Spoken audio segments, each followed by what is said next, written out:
it's working.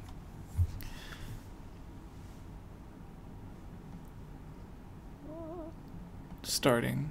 Subscription. Yes. Well, my phone told me that you're live. Nice. My phone always tells me before this does. I'm glad your phone is a fan. Hello, Melissa. Hello. Hey, it's Domino's. Hello, Abigail. Hello, I'm too tired. Oh, Abigail. I always recognize her because she comments on my videos a lot. I believe she won the Zelda mailbag a couple of days ago. Won the Zelda mailbag? I've been doing a thing at the beginning of the videos to make it a little bit more interactive with people, to where I begin with a question on day 1 and then they put their answers in the comments to answer the question, and then on day 2 I'll pick my favorite answer and give them a shout out, and then I'll ask a new question for them to answer for day 3, and then I'll put day 3, yeah, so like it just something to give them a little bit more of interaction. Okay. Like a reverse Zelda mailbag. And then if people put questions in the chat as well, then I will also pick out the best question to ask. And I forgot whether or not she won having her question asked or her answer as the shout out. So I just thought it was something a little bit fun to do. But it requires like twice as much time to actually upload the videos, because I'm not just taking what is already recorded. I actually have to write out like a 2-minute script and then record it and then edit it. And hello, Luke. Luke's in here. I messaged Luke the other night. I was watching this really weird movie on Netflix, Velvet Chainsaw, or no, Velvet something, I don't know. It has the bad guy from the new Spider-Man movie, Mysterio, what's his name? Jake Gyllenhaal, yes. It has Jake Gyllenhaal in it, and he is, it's about like painters and artists and stuff, and someone comes across a, so like someone in her apartment building dies, and he has no family or anything, and she is an artist, and she finds that he has like a room full of really great paintings, and the paintings end up being haunted. So when she goes to sell the paintings and stuff, the people who get involved with her or have the paintings end up dying. Even Jake Gyllenhaal's character, who is kind of a good guy, I guess, because he's the one that finds out that they were basically stolen and that there was something wrong, and he's like trying to give them back and stuff, but it's still, yeah, it's weird. But it's kind of cool, yeah, because it's kind of a scary movie, but it was also kind of like an artistic movie. Yeah. Wait, what? I do IDR this? I don't remember this. What are you talking about? We're not talking about Zelda games. We're talking about Netflix movies. Which I guess there are haunted paintings in Zelda because of the Forest Temple. The I was about to be like, Forest Temple. Yeah. And the Post Sisters. Oh, yeah. Yeah, There's so 3 of them anyway. we 2 have... of them. No, one of them is... Yeah, never mind. I'm losing my thought. Purebred Kyogre's... Oh, I remember that name too. Kyogre's Hideout, I think. Yeah, I remember his name or her name. Julian, hello. Hylian Luke, hello. Nathan, hello. Christy, hello. Stealth Mode Sam, that's a Patreon supporter, hello. Kazama Eps 500, I'm too tired. Okay, so everyone's here. I've given everyone enough time to come in. Beyblader. I used to have a slight interest in Beyblades. I didn't watch the cartoon, but the toys were cool when I was a young lad. As a young lad. Yes. I had like 30 Digimon toys at one point, and it was my best friend at the time's birthday, and I had nothing for him for his birthday, so I gave him my entire Digimon collection so I would not feel bad. And then I felt bad because I gave away all my cool toys. Oh, I didn't share the link. I was Velvet trying to share Buzzsaw. it in my Discord. Yes, that's it. Eps 5000. Velvet Buzzsaw. What did I say? Chainsaw? Oh, Yeah. Eps, that'd be an easier way. Whenever he's in my chat, I'm always like, EPS 5000. Like, it'd be easier if I just said Eps. We had a neighbor whose last name was Eps, but it was with 2 P's. When I see his name, I'm not really sure, but I think EPS is the brand of a guitar. I don't know. Maybe. That may be a lie. I have a Fender, which is apparently the hardest one for a beginner to use. I I had a fine time with it, but I don't know. I can't possibly imagine what the difference would be, unless you had like one with just a really large fretboard. That way it would be harder to like actually get your fingers to different That's the places. thing. The strings are further apart apparently on a Oh, Fender. okay. Well, that makes sense. And especially for someone like me, I have smaller hands, but I have long fingers. The dance production that I'm a part of right now, there's a part where I have to go with someone's hand like this, and she's supposed to be playing a guy because we don't have any male dancers, and like we like do this with our hands, and my hand is smaller than hers, but like if we put our palms together, I have longer fingers than her. What's funny is I'm a tiny bit taller than her, and I'm supposed to be Eve and she's Adam, and I'm like, this didn't work. Nice. But at least I get to wear a dress. There's a dance routine with... What is it you said? No. It's a dance production. Okay. So it's a story told through multimedia dance. Is it at your church, or is it at the dance It's at the dance place? studio I was trained at. One of the dancers, she didn't drop the company, but because of an injury, she can't do the full production. She can do short, like, dances, but there's a lot of performances where my instructor needs to do the full production, and so, like, the end of December, she messaged me and was like, hey, I know you've been wanting to dance again. I know it's been a while since you've danced, and this would be a large commitment, but could you learn the entire production, which is 6 dances in 7 rehearsals? Would you be willing to join? And I was like, yes, I need to dance. And I'm slowly dying. And that's why your knees are broken? Basically. But that's my own fault. It's not even like my brain is like, oh, you know, my body's sore, and that's from like not dancing in a long time. But it's really good for me, and honestly, it's made me like a lot happier. Not that I was like sad before, it was just I wasn't in a good mood all the time. Yeah. Which is very odd for me because I'm an optimist. Well, you can be down and still be an optimist. You're just down. But I was like, dancing was good because dancing is a passion of mine, so that helps. But also, any form of exercise, unless you push yourself too hard, releases endorphins, which makes you happy. So it releases happy hormones. Nice. I need happy Yes, it was hormones. stressful, Abigail, but mainly for my teacher, because my instructor, because she was like, oh my gosh, she's one of the lead roles. And she didn't hide that from me. She was like, this is a lot of dances, and you're in the front for a lot of it. Can you do it? Like, I know that's a lot of pressure, and I was like, sure. And she was like, oh, thank you.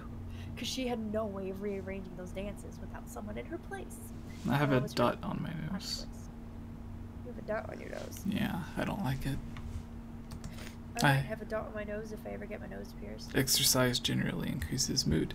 Yes. Alright, so I think we are ready. Daniel may join in randomly during the podcast. I don't know. But if it's just the two of us, then that is one less opinion and one less person giving their thoughts, which means the podcast will generally go by a lot faster. So, yeah. We're gonna start. We have some cool stuff to talk about, and then we will answer your questions at the end. So if you have questions for the Zelda podcast, I'm gonna try to get my microphone a little bit closer. If you have... Wait, was that... I heard a ping. Was that Daniel?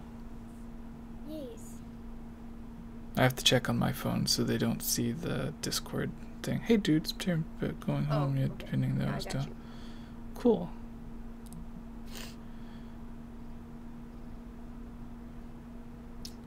Beginning. All right. So, Sniffling. yeah. No one around me at church today was like slowly inching away from me, and I'm like, good, I don't like people. Yeah, I was gonna say everyone's just slowly taking a step back. Well, there's a part where we like all shake each other's hands and like give them blessing or whatever, and like I like had my hands in like this, and they were all like, because they heard me the whole time going like, and Yeah. I kind of exaggerated it because I was like, I hate shaking people's hands. I hate being around people. I love them all, but I also hate being around them. Nice. There was also something really cool. PlayStation 4 has the Funimation app. So if you subscribe to it for like $6 a month, I think, and then it has like 2 weeks free when you first begin, which is what I did. But it has like all of my favorite anime on there, like in English dub and subs. So it's really cool.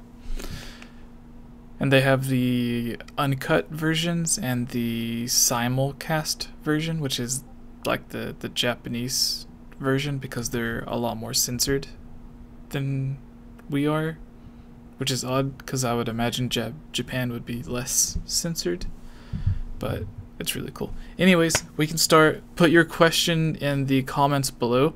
Daniel just messaged us. He is on his way home doing stuff. I think he gets off work at 5, and we were going to start at 8 or so. I don't know. Anyways, we're gonna start. He may join in halfway through. I have to run errands. Yeah. And, you know, sometimes those take a long time if there's like traffic or you run into stupid people. Sometimes that happens. Yeah. I really hate running into people from high school or whatever while I'm out. Yeah. I'm just like, no. Like, I get anxiety so bad that there was one time, it was Easter. I think it was Easter, or like the day before Easter. And my little brother was with me, and he was in a rush, and I was in a rush. And was talking to the person that came out of nowhere, and I ended up saying something like, well, I need to go now. My brother and I were getting ready for Halloween. And I'm like, wait, it's not Halloween, it's Easter. I'm stupid. It's like almost the opposite of Halloween.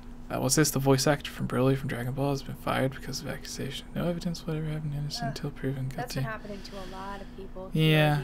A lot of people. I had no idea what it was about, but I watched some Dragon Ball stuff on my YouTube. So in the recommended, there was a panel that he had at some convention where he was giving a speech, and the title was just something like whatever his name is, in tears from accusations or whatever. So I didn't watch the video because I didn't know what it was about, but I assumed it was something bad, so I just stayed away. But it was yeah, apparently he was like, someone had asked him about what had happened, and the thumbnail was him crying while he was trying to give an explanation. Jesse, mic is louder than Ilya, or Ilya, mic is lower than Jesse. I can fix that as well on my end. I just turned mine up a little bit. Alright, hello? Yeah, you are still turned down. I'm glad they mentioned that. Yes, thank you. There was one time, speaking of running into people, that my mom Walmart. This was very recently, and my mom hates running into people because she used to own a florist, or she was a florist, and she owned a flower shop and made handmade soap and whatnot. And she always hates running into people that were like customers, because they always ask about it, even though it's been closed for like 10 years. And they're always like, "Oh, we miss your shop." And my mom's like, "Yes, because you came in so often." But I mean, anyway. And we ran into someone who was a customer, and they didn't recognize me because last time they had seen me I was like 11, 12, 13, and I'm 23 now. And they're like, oh, wow, so what do you do now? And I'm like, oh, well, I just finished college. And this happens more often. Okay, it doesn't happen as often as much as I would think it would happen, but it does happen. She goes, so what did you go to college for? And I was like, oh, I was a theater major. I got my degree in theater. And she goes, gives me this look of like, oh, what a pathetic degree. Like, it was like, oh. And I could just hear her being like, wow, you just wasted your life. What a stupid idea. And then she goes, so what do you do now? Kind of like, I bet you don't do anything. And I like, this is why I can't work customer service, because I can hold a smile, but I just smiled and went, oh, right after college I got interviewed for this really awesome job that pays really well called Drama Kids. Like it's this big like drama thing. And I was like, and they hired me because of my degree, and it pays almost, like I told her like how much it pays an hour and everything, and she was like, oh. I almost want to be like, yeah, guess what? You can get a job with my degree. I just hate when people look at me like that. I'm like, I forgot what show it was, but it was a joke kind of like that, where the person said they had a degree in like art and stuff, and then the person that was talking to them was like, oh, I'm so sorry. And I'm just like, no, that's like, it's almost, some theater programs do suck because it's just acting, and I'm like, that is not good for a theater person to only learn acting. My theater program was, you learn theater history 1 and 2, theater literature, the theory of theater, stagecraft, advanced technical topics of the theater, directing, principles of directing. You learn everything, so that if I go to a theater, I can be like, oh, okay, I didn't get the role. I can do all these other things you want me to. I can work lighting. I can work sound. I can be backstage manager. I can be house manager. Usually higher paying jobs, actually. I hate stage managing, but I can do it if they need me to. I can be mean if I have to. I can be organized if I have to. I like being organized, but and those are skills that can be used for other jobs. And being organized and being tough. It's not even just like degrees that have to do with arts.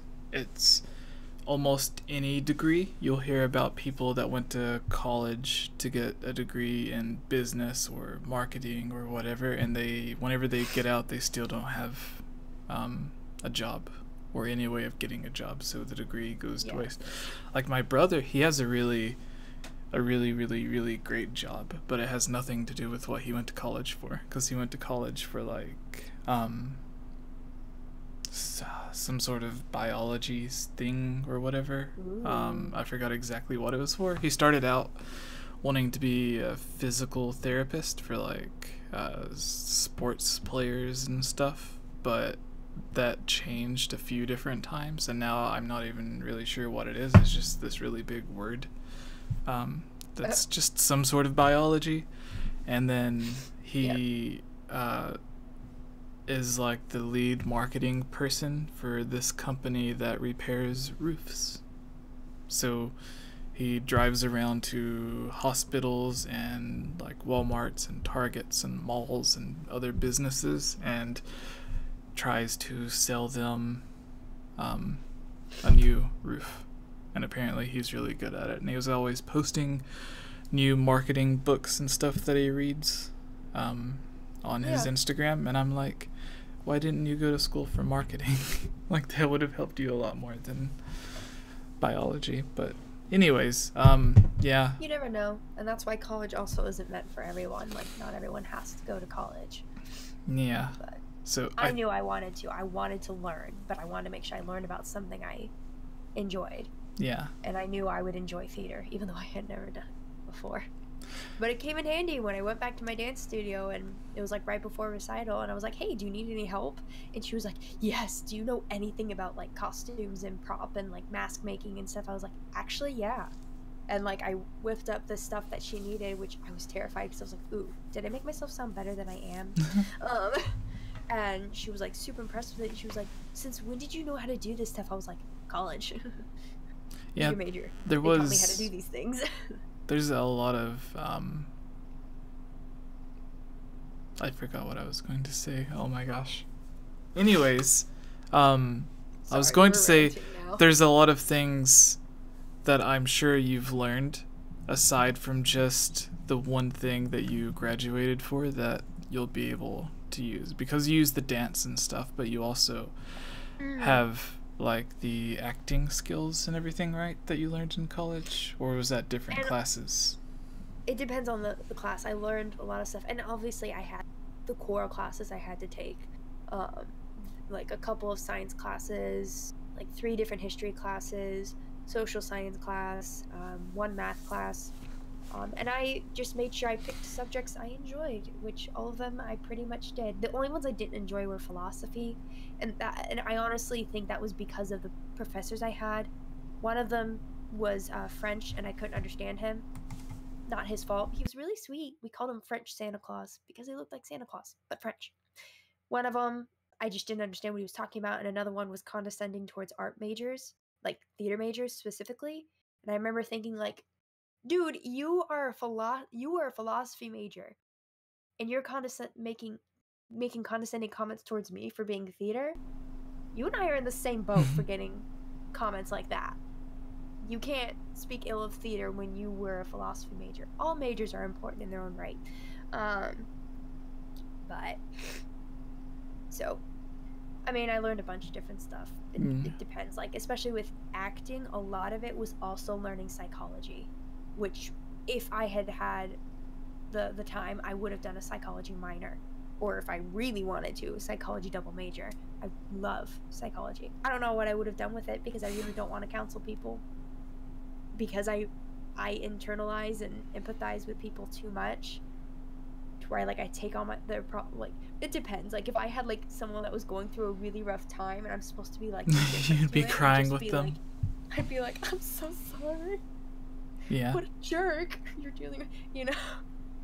All right, so we have 40 people watching. I think we should begin soon. That way we don't like spend the entire time and then have no podcast after it gets close to 11.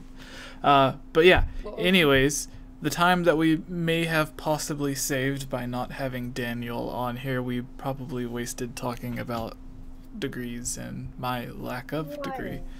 It's okay. Yeah. So anyways, but yes, Cliff, as you can tell, we don't have a third person, so if you would like to join, then that could be a possibility. But anyways, let's get started, everyone. So, again, if you have a question for the Zelda mailbag, you'll have to save it for the Zelda mailbag at the very end. And if you give a super chat, then your question will be immediately answered, which is why it's on screen. Because sometimes there's a lot of people in the chat that will just post questions, and then sometimes they'll get annoyed thinking that we are just ignoring them when we aren't. It's just, it would be very unprofessional, and it would be horrible for the person who's actually trying to listen to the podcast if we stopped every 2 minutes to answer a question instead of continuing with the discussion. So that's why we wait until the very, very end. So yes, Abigail, Terry, George, Alex, Kjorg, Adnan. What? You smacked your chest. Are you okay? Well, no. Terry, who's been in my chat sometimes, guessed the name of one of my professors, and I'm wondering if she went to the same college as me and I never saw her. It was a small college too. But yes, that's the French professor's name. Is Terry, he or she, an IRL friend? I can't tell. The picture's too tiny. I've never met her, but she commented on one of my videos, and I was like, oh, here's a cool chick. Nice. And she's joined some of the streams. Awesome. So, Alright. I'm just wondering how she figured that out. You must have gone to my school. Maybe it's someone from your Facebook or Instagram or something that you didn't realize. Doubt it, Okay. because I don't have a Facebook. Oh. And I mean, like, I have a personal Instagram, but it's well hidden and I'm never on it. So Yeah, and you deleted your Twitter. a long time ago. Now I'm like having so many questions for Terry. I'm like, were we at school at the same time? That is insane. They said yes. I thought you knew. I don't know. I didn't know. Wait.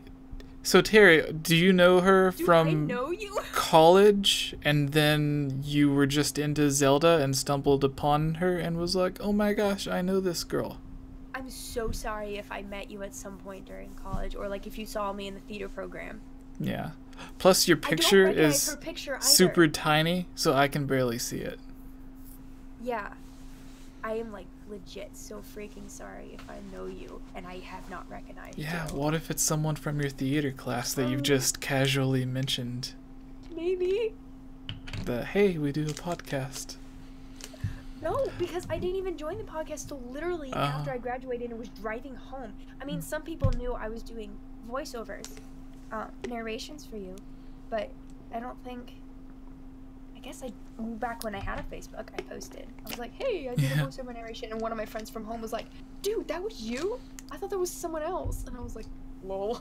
Daniel and Kayla mentioned there was certain people at their work that they keep the podcast a secret from because they don't want them to like annoy them about it, because Daniel said there was this one person that he told and he was like, oh, so you're internet famous, and Daniel's like, no, not at all. I hardly even tell people I have a YouTube channel, like, because I'm like, I just do it for fun. Elia did an oopsie. But I would have graduated this year. Oh no, I couldn't finish, but I would have graduated this year. What was your oopsie? Not knowing that. Did I ever meet you, or did we just happen to go to the same college? And I mean, I think it was not this last Saturday, but the Saturday before. I wore my alma mater sweatshirt, and I kind of got to a point where I was like, you know what? I really don't care if people know what my university is. So, I'm sorry. Now I'm just like completely derailed. Like, yeah, I'm waiting for her to reply too. So Terry, did you? Don't apologize. Did you come? Did you come to the podcast because you knew who she was, or did you know who she was and then noticed you, Lucy, find the podcast, and then when you found the podcast, you're like? Well, I remember, Terry, you commented on one of my videos a while back. I forget which one. I think it was the Animal Crossing one.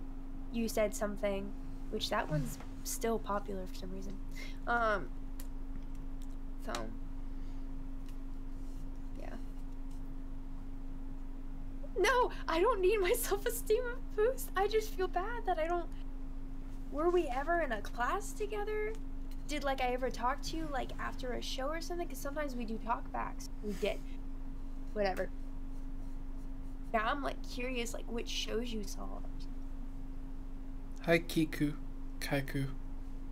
That's Lucy. Oh, hi, Lucy. Yeah. This is a dab-free zone. I knew about this since last year. You knew about the channel since last year? Because I don't think the podcast was on. Or... The podcast has been on for over a year at this point. Yeah. Because it was like... But you December haven't. Of my senior year. And suddenly she gets announced as a voice. Okay, so they were a fan of it, and then they seen you were announced, and they're... Okay, so I get what's going on. Okay, so... So did you see my sweatshirt and realize that I went to the same university? No, Terry, you're fine. Honestly, that's my fault. I just got, like, so stunned, and I was like, what? How do you know who I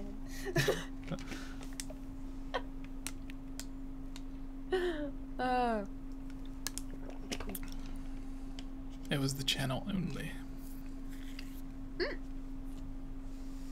Alright, so, Sorry. Yeah, you didn't derail it, I derailed it, Terry. I think we can begin. We have almost 50 people. Podcast has been derailed. Another uni person? Alright. Wait, so yeah, does this mean Kiku would know Terry? I don't know. It was a small school, but I honestly only knew, like, theater people and, like, random people from my household, which is not our version of sorority, but that's the best way I can describe it. All right. So, Harry, you have nothing to apologize for. You're good. Since there are a few more people in here. Yes, I'm sorry. It's literally me. No, I was gonna say, since there are a few more people in here, since I mentioned it a minute ago, if you would like to have your question answered, please save them until we start the Zelda mailbag, and then, sadly not tonight, Jesse. That's fine, Cliff. But save your questions for the mailbag at the very end. And if you have a super chat, we will answer your question immediately, or if your question just has something to do with what we're talking about, so something that we would be answering anyways, and we just happen to see it, then we will answer it. But yeah, so anyways, let's get started, everyone. Are you ready, Ilya? Yeah. Miss Geek Apprentice. Oh, and someone was asking for Daniel earlier. Daniel may or may not be here later because he had errands. Alright. Hello everyone, and welcome to the Hylian Gamescast, episode 72. I am Jesse, or Game Over Jesse as all of you may know me. Here with us is the Geek Apprentice, Ilya. And missing from today for the first time in a long time is Capt Bergerson, or Daniel, as some of you all may know, and Chablima as well. So Daniel may join in halfway through at some point, but for now it'll just be Ilya and I talking about all of the news, which means it may go back, blah. Words are hard. The podcast Yes, might go by a lot quicker. So today we're going to be doing something that I've been wanting to do for a while. Hopefully, if this segment does well enough, we will continue it with other games, but we're going to begin with Breath of the Wild reviews. We're going to be reading a few mixed reviews from Breath of the Wild and a few negative reviews from Breath of the Wild to see if it's just someone hating to hate. Like with Wind Waker, I'm sure that'll have a lot of horribly cringeworthy reviews because there were tons of people that gave the game low review scores just because it looked like a cartoon. So it'll be interesting to go through and see what people are actually correct about, what is actually criticism, and what is just them being annoyed that Tingle happens to be in the game or not be in the game or something ridiculous like that. Because whenever I don't really review games anymore on the channel, but when I did review games, I wouldn't fault games for trying to be something that they're not, or for being something that they're not trying to be. Like, one example that I would always use is for Super Mario 64. You wouldn't give it a lower score because it doesn't have multiplayer. Right. Whereas if you're playing a game like Call of Duty, you would give it a lower score because it doesn't have multiplayer, because that game is the reason most people play it is because of the multiplayer, kind of like Fortnite.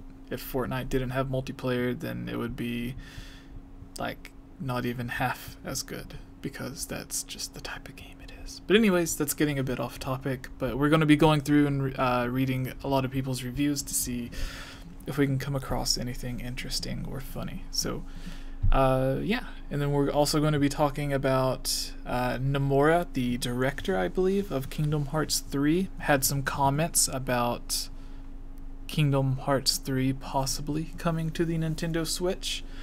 We are going to be discussing why Wind Waker 2 was cancelled. We are going to be talking about some leaks or rumors, I'm not exactly sure what it is, for Animal Crossing and a few other games release dates. And then we will be ending with the Zelda mailbag. And because we are running a little bit short on time, we may skip one or two of those news things. So yeah, I guess before we begin, Ilya, who are you? Where could people find you? I am the Geek Apprentice, and you can find me on YouTube as the Geek Apprentice. I post videos on Wednesday. Words are hard. Wednesdays. Yeah, they are, especially when you're sick and congested. And the Wednesday videos are my main videos, geeky videos. My main 3 topics are Disney, including Pixar, Harry Potter, and The Legend of Zelda, although sometimes I dabble into other areas. I also post videos on Saturday mornings, and those are just my voice with like a picture reading poetry. As of right now, it's all just ones that I have written because I can have copyright claim over that. I might do Shakespeare sonnets in the future. It's just relaxing reads. That's what's called, relaxing reads. And I'll be reading other people's in the future because some people have sent me their poems and I really like them. So with their permission, I'm going to be reading them. And for 2 weeks now, on Saturday evenings at 8 p.m. Eastern Standard Time, I do a live stream on YouTube of me reading a really bad Zelda fan fiction, which is written by me, and it was intended to be bad. But rereading it after all these years is it hurts. If so, don't feel bad if you haven't, if you decide to join 1 week. I archive all the videos, so you can just go back. They say they're 2 hours long. Only like 30 minutes of each of them is actually reading it, and it's towards the beginning. So you can go back and look through those if you ever decide to join. It's a good time. People are really awesome, but yeah. That's what I do. Oh, and I have an Instagram, but that doesn't really mean anything. It's just at The Geek Apprentice. I'd say everything is The Geek Apprentice, but I have 2 things. YouTube and Instagram. I have a Twitch, but I don't do anything on there. Nice. All right, so yes, some more people in the chat. Hey Ilya, I just subscribed, says Alex. We have... Yay! So there are, I believe... oh no, they're not updated. I need to update that. Anyways, do Star Wars content. Is that a possibility, Ilya? To reply, but no, I'm not actually a huge fan of Star Wars. I'm not in enough. I don't have much of it. Just like I don't like I. But that's not like a huge part of my channel because it's not a. That's not a big fandom, but it's just not something that I think I want to talk about a bunch. So I try to limit it to just those 3 things. So what I want you to do, while I cover this news story, go through and pick out 2 or 3 of the reviews. That way, once we begin, you won't have to stumble. Like pick 2 of the negative ones. That's the one that's under this on the mailbag. I just put this and then highlighted it. But yeah, so those are the negative, and then the other is the mixed. So just pick 1 mixed and then 2 negative, and try to get one that just doesn't make any sense or is funny or whatever, or it just seems like someone's being a baby. Okay. Yeah.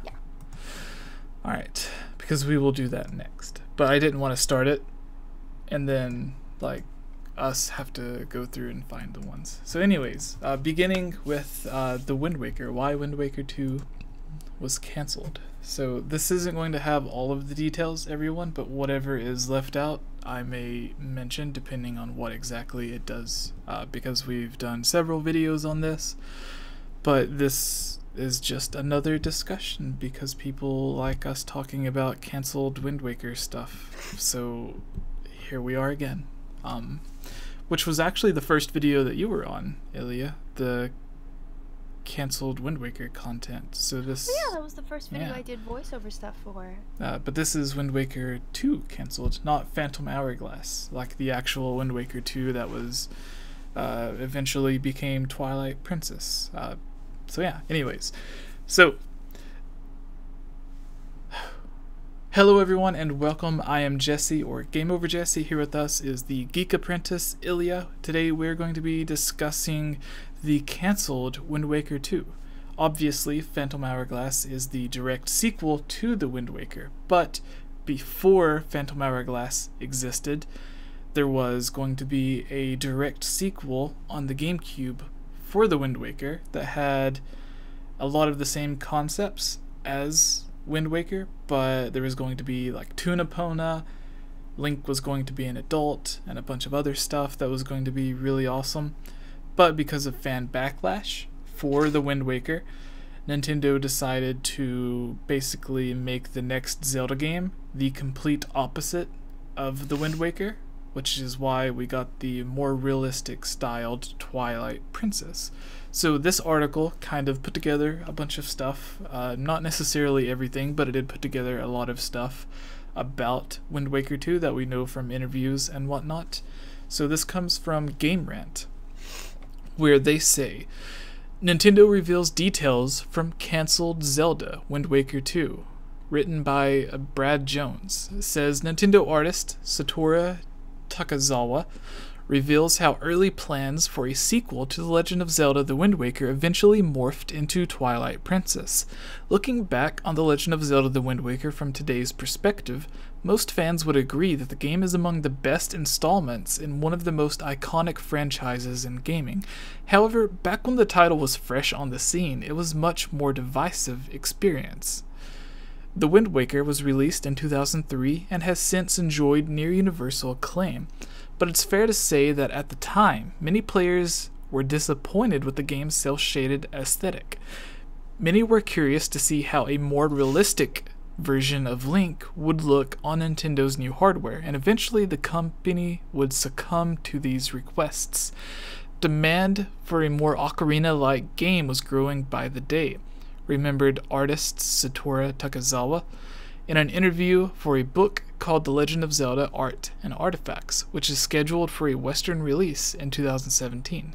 The vocal response from fans inspired the markedly different visual design of Twilight Princess, which was released in 2006. However, there had been plans to create a more direct follow-up to Wind Waker, according to a report by Nintendo Everything. At the 2004 Game Developers Conference, series producer Eiji Aonuma confirmed that a sequel was in the works, and now Takazawa has offered up more detail on what the project would have become. Ken Levine was working on Zelda-like game before BioShock, The Legend of Zelda Wind Waker HD Link. So I don't know why. That must have been an image that was removed or something. It's not showing on my screen. But anyways, Wind Waker 2 would have taken place in a more land-based setting rather than on the sea, so that we could have Link gallop across the land on a horse, said Takazawa. Unfortunately, the proportions of that particular rendition of the character proved to be something of an obstacle. The team was unable to make the short, squat Link, that's a weird word, from Wind Waker look comfortable on a horse. This technical difficulty, combined with the growing popularity of high-budget, live-action fantasy movies, convinced the team that the game's graphical style needed to be reworked. The project morphed into Twilight Princess, while the cartoon-inspired Link design would live on elsewhere. Today, many fans would likely jump at the chance of seeing another mainline adventure adopt the same aesthetic as Wind Waker, but it seems unlikely that such a project would ever come to fruition. Still, it's interesting to get a glimpse behind the scenes at what could have been a series as important as Zelda is sure to have had many promising pitches fall by the wayside before they could enter development, but we rarely hear details of the experiments that end up on the cutting room floor. The Legend of Zelda Wind Waker HD is available now for the Wii U, and hopefully the Nintendo Switch soon. So yeah, some other stuff. We know that Wind Waker originally had a lot of cut content and stuff, dungeons, items, weapons that were removed, some of which, such as the fast sell that you get in Wind Waker HD, was a sort of combination of some of the items that were left out of the original Wind Waker, because we had the Zora cell and then there was another cell. I forgot what it was, but it is presumed that one would have either let you control the wind and one would have let you go faster, whereas the Swift cell and Wind Waker HD lets you do both. So the thought is that they just took both of these items that were left out and kind of combined them into one and brought them back for Wind Waker HD, because that was one of the things that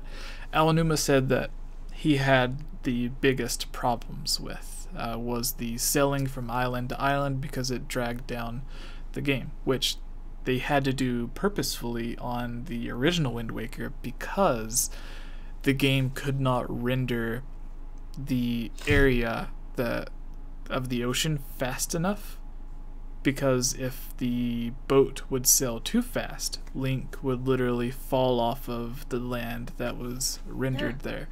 So ultimately that is why they left it out. But with the Wii U, it's a lot more powerful than the GameCube, so they were able to render the game a lot faster. So there were also a lot of other stuff, dungeons, villages, quests, and everything that were cut out of the original Wind Waker that people were hoping they would put back into Wind Waker HD, similar to how they added in Master Quest for Ocarina of Time 3D. They added in some fishing ponds and stuff for Majora's Mask. The game originally didn't have any fishing ponds, and now it has 2 fishing ponds. Twilight Princess, they added in an entirely new bonus dungeon as well as amiibo support. So all of the other Zelda games, they added in new features or things that were left out of the original, but Wind Waker HD, the only thing that they really added in was the sail, and then they actually shortened one of the quests. So they took out more than they actually put in, which was kind of odd. They shortened the Tears of Light quests in Twilight Princess as well, but that's a bit different because they added in a lot of other great stuff in the game. So yeah, basically, Wind Waker 2, Ilya, what do you imagine would have been the plot of the game or whatever? Do you think it would... Because we got Phantom Hourglass. Right. Which kind of continues the story of Wind Waker, where it is Wind Waker ends with the king wishing on the Triforce that Link and Zelda stay safe on their adventure to find a new land or something like that, I believe. Yeah. Which they end up doing in Phantom Hourglass, but they end up going to the dream world and everything, and the game kind of plays like the Wind Waker but on a handheld, where it's just a bunch of sailing and stuff, to whereas from Nintendo's words, it would have been more of a mix of what we ended up getting from Twilight Princess, which is a larger landmass with enough room to ride around on Epona and to need a use for Epona. Oddly enough, this kind of mentions Link being a child Link, because it mentions the child Link squatting on Epona. It ended up looking weird because, as we know, Link has really tiny proportions. Like, he has a giant head, but his hands barely go to the top of his head, and then his legs are little legs. Yeah, so that would have actually looked kind of odd riding on a horse. But we also know that the original Wind Waker was also supposed to have Link gradually aging up as the game progressed. There's artwork for adult Toon Link, which, oddly enough, a different interview about Wind Waker 2 had mention of adult Toon Link with Toon Epona and everything. So maybe their original idea was to continue it directly after Wind Waker so that it still had the short Link, but then they ended up working with the adult Link before it ended up being cancelled altogether. Another interesting thing, whenever Wind Waker 2 was cancelled, everyone knows, obviously, it ended up becoming... Part of it ended up becoming Twilight Princess, while another part ended up becoming Phantom Hourglass. But before Twilight Princess became Twilight Princess, we actually did a video a few weeks ago that for some reason a lot of people ended up sharing about how Twilight Princess, when it first started taking on the more realistic approach when they first canceled the Wind Waker sequel, they originally intended it to be an Ocarina of Time 3. So basically, Link's quest after Majora's Mask. Like, presumably going back to Hyrule and becoming an adult and everything. And that also explains why Twilight Princess in the I think it's Hyrule Historia or one of the other books, mentions an unused Sheik model, an unused adult Sheik model for Twilight Princess, which went on to become used in Super Smash Bros. Brawl. I think it was Brawl, or maybe it was Melee. But the model that was in that game actually came from the unused model in Twilight Princess that was designed for the sequel to Majora's Mask. So Majora's Mask 2, Ocarina of Time 3, whatever you want to call it. Obviously, you wouldn't have been called either of those because Nintendo rarely puts 2 or 3 or whatever on the game. They even if it is a direct sequel, like Wind Waker or Phantom Hourglass. They do sometimes. Yeah, Triforce of the Gods and then Triforce of the Gods 2. Yeah. But not the American. Yeah, the English titles are localization teams. So yeah, that's almost everything that we know, or that I know. I'm sure there's more stuff that I could think about, but we have videos covering it. I just wanted to do sort of an updated video since people were requesting it. But Ilya, what would your hopes be? Did you played Wind Waker? Yes. Oh no? Yes, definitely played Wind Waker. And you played Twilight Princess? Yes. And you played Phantom Hourglass? Nope. No. I have not played the DS games. I want to play Spirit Tracks eventually. Yeah, Spirit Tracks is the better one. I hope the 2 games, Phantom Hourglass and Spirit Tracks, end up coming to the Nintendo Switch with reworked controls. They came to the Wii U, but they still had the touchscreen stuff. And they played in the same resolution and everything. So it was basically like playing a DS game on the Wii U, which was kind of cool because you got a bigger screen. But anyways, what would your hopes have been for Wind Waker 2? What would you, after playing Twilight Princess, which is what it ended up becoming, and playing the original Wind Waker, what kind of ideas would you have liked to seen, or what kind of items would you have liked to have seen used by a Toon Link that weren't in the original Wind Waker, or what kind of stuff that were original to Wind Waker would you have liked to have seen carried over to the sequel? I mean, I would love the idea of seeing Epona in that art style. I think that would have been really cute. Similar to little Epona in Majora's Mask and Ocarina of Time, except Ocarina of Time, you can't ride her when she's young. But it's hard to say because all the things I'm thinking of, but then we would have gotten Twilight Princess. And I love Twilight Princess. Not as much as Wind Waker, but, you know, it's like comparing... It's like I would give one 8 out of 10 and the other 9 out of 10. So it's like they're both really good. I love them, but it'd be interesting to see Spider-Man Wind Waker, if you know what I mean, the double claw shot, which we got in Twilight Princess. Yeah, they didn't have the claw shot in Wind Waker, did they? Or the hook shot, or any? No, they had the hook shot. They had the hook shot. It's later, but the first thing you get, I forget what it's called. It wraps around. The whip? I forgot what it's called. The rope. The grappling hook. Grappling hook. Yes, because you can use it to steal weapons and items from enemies as well. Yeah. I would have loved to see that implemented in more games, actually. But it would be interesting if, like, some stuff from Twilight Princess, and that's the most of I can think of, is, like, stuff from Twilight Princess that were originally Wind Waker 2, and they decided to use in that game, things like that.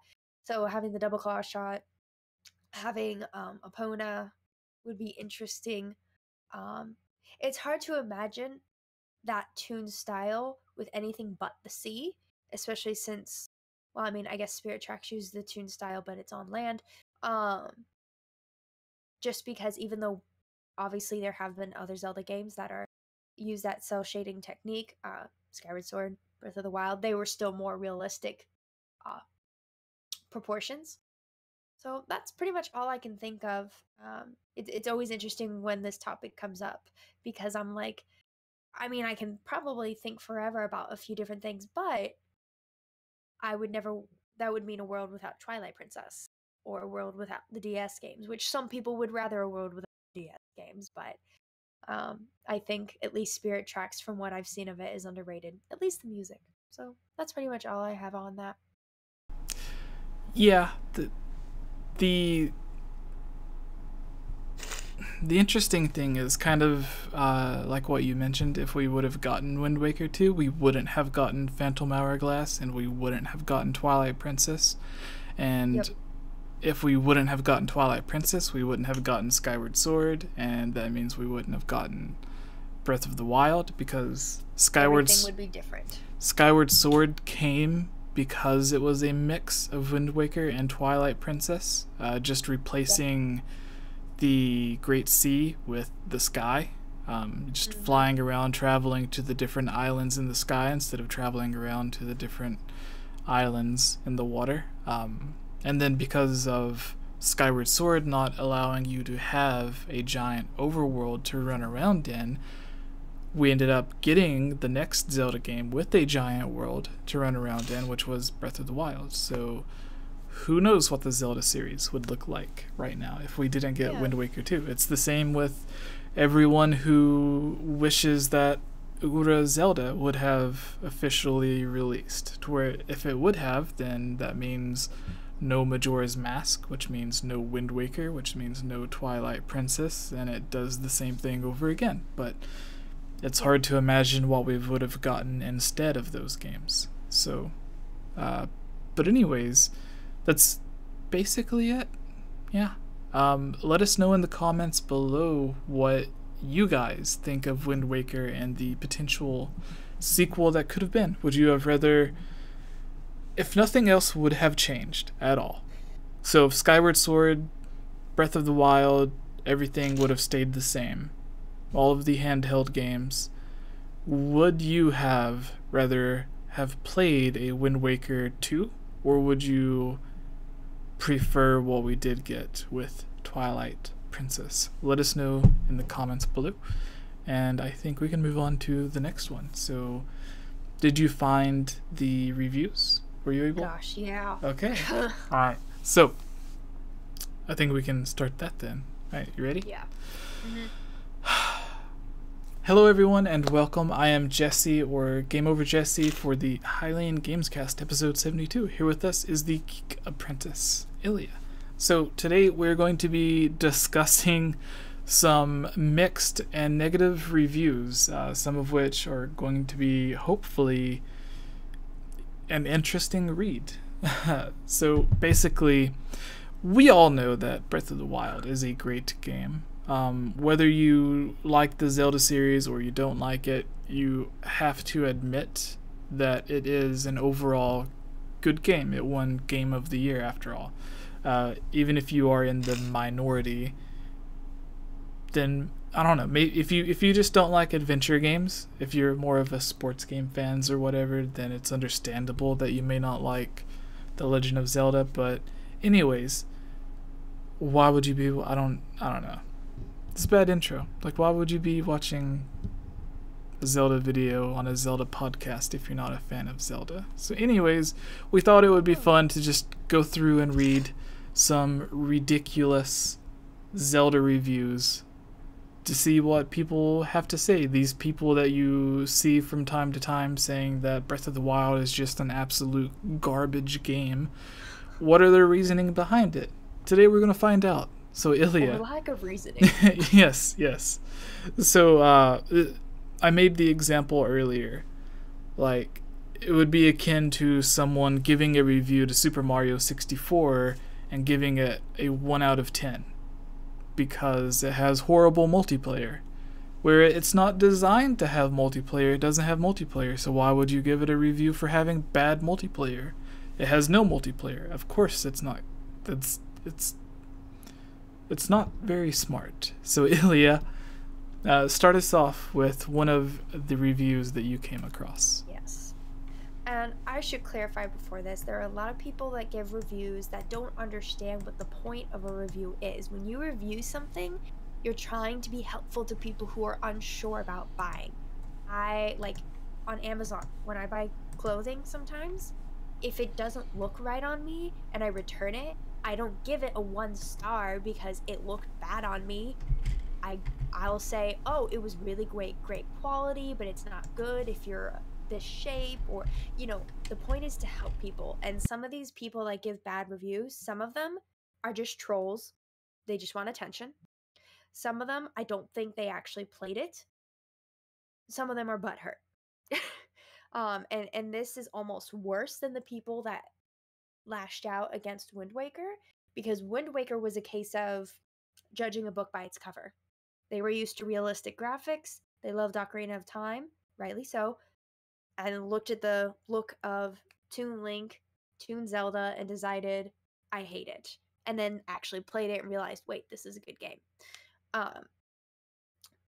So you can give a bad review and just be like, hey, I really dislike this aspect. But if you like that, like, I would never, like, sorry, I might be going on too long. I would never, like, I don't enjoy first-person shooters. I wouldn't go on and be like, oh, 007 is a terrible game because it's first-person shooter. It's like, okay, I don't enjoy first-person shooters, but if you do, this might be a good game for you. I mean, it's N64 and it's old, but you see my point. So this one review I found, they gave it at a 4 out of 10. You'll see. By Fender Fix, sound, good. Graphics, very nice. Story, interesting. Gameplay, okay. Open world, bleep you Nintendo. So basically, don't buy this game. 0 out of 7 people found this helpful. You basically complimented this game. And then all of a sudden you get to open world and they didn't even explain what about the open world. Are you saying the open world wasn't well done? Are you saying you just don't like open world? Why are you bleep you Nintendo? So I don't understand, because they listed 5 different aspects. 4 out of 5 of them were at least above average, but they gave it a 4. I don't understand. Yeah, it's just weird. Like, people, the only way I imagine some of these is if it's just like a 10-year-old kid, like, giving their review or what they think is a review. Maybe they like died a million times and they're like, this game sucks. Yeah. Like, or you suck at it. And it's kind of it's kind of sad to see games that would have like near perfect scores being ruined by these user reviews, which is like, on, if you are watching something, I guess not necessarily watching something, but for those of us who have like Twitter or Instagram or Facebook, and we scroll through and we see someone sharing an article from someone and it's like, oh, everyone is hating blah blah blah movie. And it's like, no, people aren't hating it, it's just people are being trolls, basically. But anyways, negativity spreads quicker than positivity, unfortunately. Yeah. So my review that I pick, which I hope I'm not taking one from you, this person gives it a 1 out of 10. From Moogie Magoogle, says, this game is not perfect, in capital letters, which is obvious if you're giving it a 1 out of 10. Yeah. So this is a really long review. I'm just going to do the first 2 paragraphs instead of the entire thing. So they say, this game is not perfect. It is insanity to me that people can play this game and give it a perfect 10 out of 10 score when the most important element a video game should have is missing. Capital letters, fun. Simply put, this game is not fun. It is beautiful, it is breathtaking, it is large, beyond large, so large it is breathtaking, but it is not fun. As a diehard Zelda fan since birth, I messed up. It baffles me. Also, another thing is when you review a game, and this is on March 4th, so this is one day after the game came out that they posted this review. There's no way you played it enough. So, the interesting thing is, when you review a game, you have to base it on the music, the gameplay, the level design, the graphics, and everything. So if the game is beautiful, as they say, that should at least be enough for like a 2 out of 3. Because it's like, it's crappy to play, but at least you can like stand there and have it look beautiful. But anyways, and there's no way they could say the music is bad either, because anyways, I'm getting ahead of myself, guys. As a diehard Zelda fan since birth, it baffles me that people are too blindsided by the massiveness of the world in this game to see how bland and obnoxiously tedious every second of the game is. Let me explain why this game has broke my heart into a million different pieces, which it won't be able to pick up off the floor because this game has no longer features heart pieces. Initial reaction. So this is the second paragraph. Breath of the Wild was made for the Wii U. The concept of having the Wii Motion Plus as a swinging sword... No. Okay. And Skyward Sword was swapped for the concept of having a gamepad in front of you to act as your menu, your map, and to feature inventive ways of using items throughout the game. All of this was utilized when Nintendo designed Wind Waker HD for the Wii U, and all of this was scrapped for Breath of the Wild when Nintendo decided to have it released alongside the Nintendo Switch, which doesn't offer a touchscreen gamepad. So we were forced to wait an extra year and a half for a game to be dumbed down for its original design. Within the first 5 minutes of playing, this struck me as a huge letdown, but I knew the game would be so epic, this major setback wouldn't matter if I was wrong. Moving on to the gameplay, because they said that's the important thing. So I was originally going to do 2 paragraphs, but now 3 because I want to know what they say about the gameplay. Nearly every tried and true mechanic from Zelda genre has been swapped out to fit what Nintendo clearly thinks of as a mature gaming mechanic. Instead of having a sword and shield you can upgrade, you now have a plethora of weapons to loot off enemies which break after a very short usage. It's like being punished for playing the game. Even the Master Sword breaks. Link runs along with a stamina bar like he did in Skyward Sword. In fact, he plays much like the Link in Skyward Sword, kind of, except he's now in a world 800 times the size, meaning he's unbearably slow. Like snail dragging in quicksand kind of slow. The world is massive, and you want to be able to scale every mountain, which you are forced to do at unbearably slow pace. The world also is not fun to explore. It's pretty to explore, but there's nothing to do that is actually fun because fighting, traveling, and item usage are all boring. So here's the thing that's wrong with this. You do start out slow because the initial area that you are on is the Great Plateau. You are meant to be slowed because they want you to not miss things. If you immediately start with a full stamina bar, you will speed through past everything. You won't take the time to slow down and experience everything. Eventually, when you are climbing, you can get upgrades that allow you to climb faster. The world is giant, and you do, even with a full stamina meter, you do run kind of slow, but that is why they give you a horse and later a motorcycle, which they did not know about at the beginning of this, so that can be put to the side. But at the same time, you're allowed to warp everywhere. Literally every 30 seconds that you walk somewhere, you will find a spot where you will be able to warp to. So whether it's one of the 120 shrines in the game, or one of the dozen or so towers, or the dozens of what are they called? The stables. Yes, the horse stables that you come across.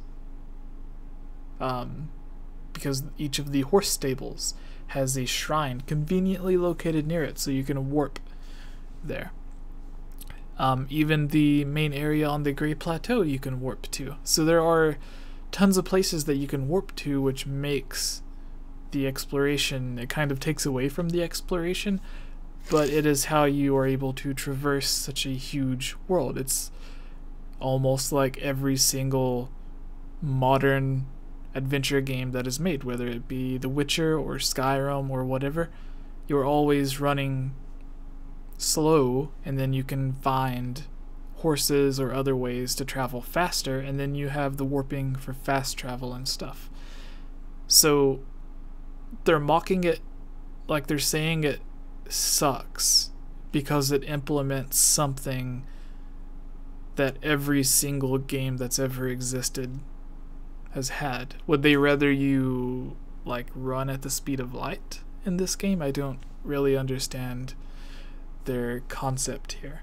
And then they mentioned it was delayed for a year and a half so they could put it on the Switch instead of the Wii U. That was not why it was delayed. It was delayed, like, the tiniest bit of research. They give the reasons why it was delayed. So all you would have to do is type in Breath of the Wild delayed, and then you get the reason, which was they kept having issues with the physics engine in the game, is why it was delayed, not so they could put it on the Switch. They ended up delaying it by like a few months to have it released on the Switch. Otherwise, it would have released as a holiday title for 2016, but they held off for like 3 months so they could release it with the Switch. But every time it was delayed so that they could keep perfecting the actual physics engine, because they would say, like, when the wind blows, you can see certain items or objects like roll around or be blown around, and they would go in, they would fix one thing, so they would make an item as heavy as it's supposed to be, but then that would change something else to where the wind would blow, and then these giant heavy rocks would just be like blown through the sky, as if you used your stasis and held it in place and kept hitting it. So the wind would blow it and it would like shoot across a village or something as if you were attacking it. So then they would have to go in and make the wind weaker, but then that would make it so that when the wind blows when you're gliding, it doesn't move you the way that it's supposed to. So they had to keep fixing everything with the physics engine. That was the main problem that they had. So that's the reason it was delayed. So it's like all of the different excuses he's giving aren't the reasons that they're like, yeah, like it just doesn't make sense. It's like complaining about something but then not even being right about what you are complaining about. But anyways, yeah. Ilya, do you have another? Yes, I have both my other ones. Do you want me to do another negative or a mix? Do a mixed and then do a negative, and we will move on to the next one. Okay. So this mixed one, I mean, it's decently positive, but it's like moderate, comes from Wired. It doesn't have a number. It just says, its scale is unprecedented for a Zelda game, and it encourages you to move slowly. I want to honor that. And while I fear that the sheer breadth of the experience might ultimately push some players away, I'm relishing my time spent in this hushed, half-dead Hyrule. After 30 years of Legend of Zelda, I'm delighted to see the series has finally, it says, lost its way again. I don't know if that's a typo or if I just don't understand the meaning. What I like about this review is they say that, like, it encourages you to move slowly because there is so much there. And when they're saying, like, oh, this might push people away because a lot of people want action every 5 seconds. And I'm like, what kind of action are you looking for? Because Breath of the Wild has it. It's not empty. There's always something to do. Maybe you just want a bunch of big dungeons and this isn't your style of game. That doesn't mean it's a bad game. But I thought that was a pretty tame review. I can't see the score. It doesn't say. But I like that they kind of clarify, like, yeah, it might push some people away, but I think it's a really good thing. So they mentioned the not having enough action. Some people do, yeah. The only way I could imagine that there isn't enough action is if you are running away from the action, because yeah, literally everywhere that you go from the beginning of the game, there are like Lionels that you'll randomly come across. There are Hinoxes that'll chase you. There are Guardians that will kill you. Yes. Mini Stone Talus, Stone Pebble.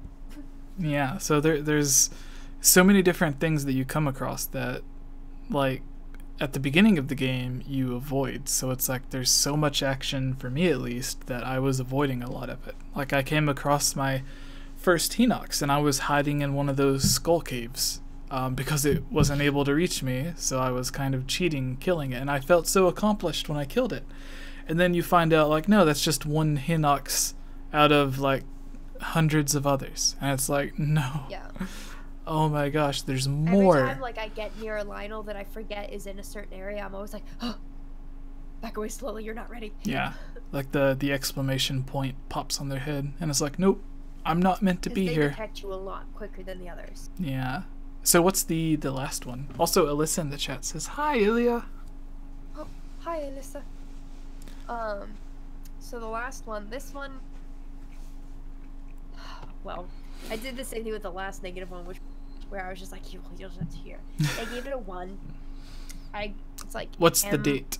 Mr. Throw, January 18th, 2018. Okay, so a little over a year ago. Yeah, the game had been out for almost a year. Yeah, this is like 9 months, 10 months after. So they said, I don't understand how a game so mediocre gets so much love. Maybe you're mediocre. I'll start bluntly by saying this game has more issues and problems you'll find than having fun. The autosave feature rarely happens, and by rarely I mean every 40 minutes or so, and you'll have to manually save.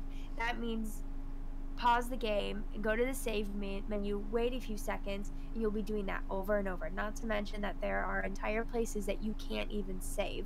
So if you have to leave or go somewhere or die, you'll have to start over from about 40 minutes back. Pathetic.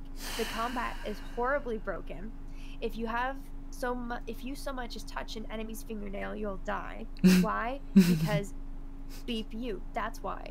This game isn't hard. It's just repetitive BS. Thank you. Don't this is a PG podcast. Yeah. I've been trying to stop swearing too. I just don't like it. Don't waste your time playing something just because the name of it. If you want to play a good Zelda game, go back to Ocarina of Time. Not all Zelda games are amazing as the fanboys claim. No, I never would claim that. Every single game is phenomenal. But okay, so first of all, the saves. Mine literally saves like every 5 minutes.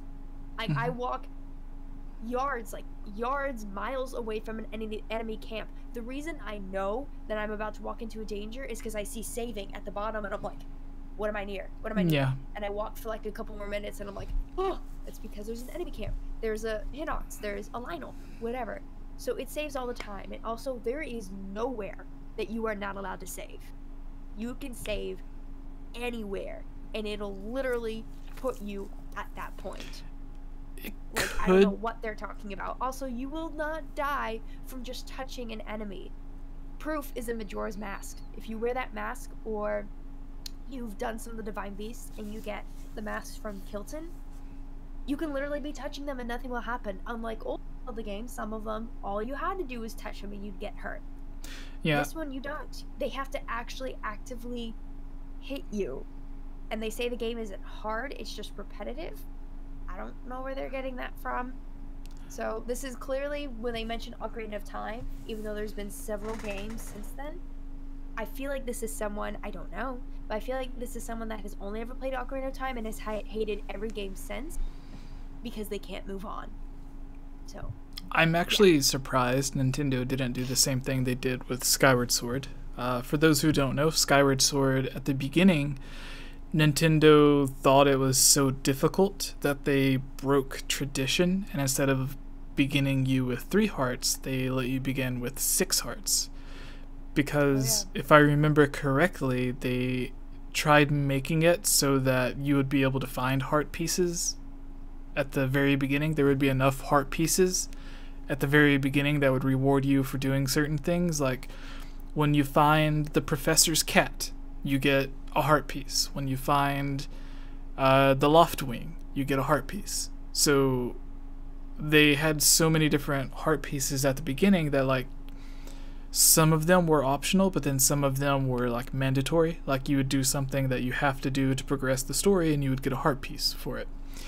And altogether they had it so that you would be able to get the 6 hearts before you would leave Skyloft, similar to how you just begin the game with 6 hearts. But instead of having it optional to leave with 6 hearts, they thought that the beginning of the game was so difficult they wanted to make it mandatory that you have 6 hearts before you leave Skyloft. So they just ended up removing the option to acquire the hearts, and they just gave you the heart because some people needed the 6 hearts when you come across the chew jelly or the bats in the cave or whatever that thing is that like hunts you down, or the Deku Babas that you come across that like you have to hit them a certain way. And because of the motion control, they made it so that you're required to have 6. Otherwise, you would have died super easy in that game. But with Breath of the Wild, like, it gives you the option from the very beginning. Well, similar in Breath of the Wild, the way that it works on the Great Plateau is like it's mandatory for you to get 4 spirit orbs. So in the same way that Skyward Sword would have forced you to collect the heart pieces by doing things that you had to do anyways before you left Skyloft, Breath of the Wild requires you to do things before you leave the Great Plateau. And those things that you do just happen to give you an option to pick between a stamina upgrade or a piece of heart, or not a piece of heart, but a full heart upgrade. So there's that similarities there, and then you have the option to like cook potions and stuff like that. But yeah, I could see you would immediately die if like you were running around in the cold weather, not being smart and using a sweater or like the chili peppers or spicy food and stuff, because that drains your health over time. And plus there are enemies there, and touching the water I think automatically takes a lot of health away because it's so cold. But anyways, I can kind of see where they're coming from, but at the same time it's like you're just not playing the game right, you know? Yeah, it's like, is it as bad as you're saying to give it a 1? Also, your video's buffering on my Discord. It looks fine for me. I'm not having issues on my side, which means the YouTube people aren't. I'm not looking at the YouTube. I have like chat open. I closed it and opened it back, so maybe that helps with as yours. Long as it was fine on the YouTube, I didn't know. I was just like, it's buffering over here. Yeah, so everyone in the chat, put your favorite and least favorite things about Breath of the Wild, or if you know of something incredibly ridiculous that you've heard your friends or people argue about, or if you have something that you dislike about Breath of the Wild that you haven't heard other people say they dislike, so something you think is unique to yourself, let us know. No, Tubes, Daniel is not here. He sadly was kidnapped by an elk. Ninjas. An elk ninja. He was kidnapped by an elk ninja. Maybe that's something you can take up with him. It snowed, so transit is a disaster here. Ooh. Yeah, that's probably why. Yeah, that makes sense. Yeah, I think that was everything for that, so we can move on to the next one, right? Would you like to take it, since it's the Animal Crossing thing? Sure. Also, just to respond to Michael in the chat, he says, never played Breath of the Wild, but I'd say I don't like how you can go to the final boss immediately. Notice how you can. You don't have to. It's not like they're saying go to the final boss immediately. So that's the beauty. Some people want that challenge, and it offers people that challenge. So yeah, I wouldn't go to the final boss immediately. I wouldn't want to do that either, because I would stink at it. But there's so much in the world that I can do, and I honestly actually procrastinate. I still haven't finished Breath of the Wild because I'm like, no, because I always find more things, so I just keep going. But yes, Animal Crossing. Okay. So and other things too. Tubes on Twitter, or Gus, they had a conversation about a question that I guess they want me to answer for the mailbag. So, okay. In case you are here, Gus and Tubes, when the mailbag begins, we will answer that. So, don't worry, I have it. Do I need to do the intro for this one? No, because the way that I've been doing it is if it doesn't have an intro, like Daniel didn't do a couple of the intros on the last one, so I'm just gonna, I'll just do it. Okay. So you're free to just start reading. Okay. So this article that has to do with leaks about certain games, alleged leaks, comes from digitaltrends.com in their gaming section titled Leak Allegedly Reveals New Animal Crossing, Luigi's Mansion 3 Release Dates. I think there was another game too, but whatever. So, the release dates for the new Animal Crossing and Luigi's Mansion 3 for the Nintendo Switch were allegedly leaked by a UK-based retailer. Nintendo announced 2 highly anticipated Nintendo Switch exclusives at a Nintendo Direct session last September. However, there has so far been no word on when they will be released. A new leak, video popped up. Okay, a new leak from Base reportedly revealed when the games will arrive to the Nintendo Switch, after it updated its listing for the new Animal Crossing and Luigi's Mansion 3. The listings, which have since been taken down, of course, said that the new Animal Crossing will launch on September 13th, while Luigi's Mansion 3 will roll out a couple months earlier, on July 9th. And a new IP titled Daemon Ex Machina was also tagged with a release date of May 24th, earlier than the other 2 games. The launch of the Nintendo Switch exclusives are usually on Fridays, and these 3 alleged release dates fit that description. Gamers should remain skeptical as there remains no official announcement from Nintendo. There is some reason for doubt about the reliability of the leaked dates. One issue found on Base is that there are bases with like a capital B, its name, is that there are some listings with inconsistent release dates.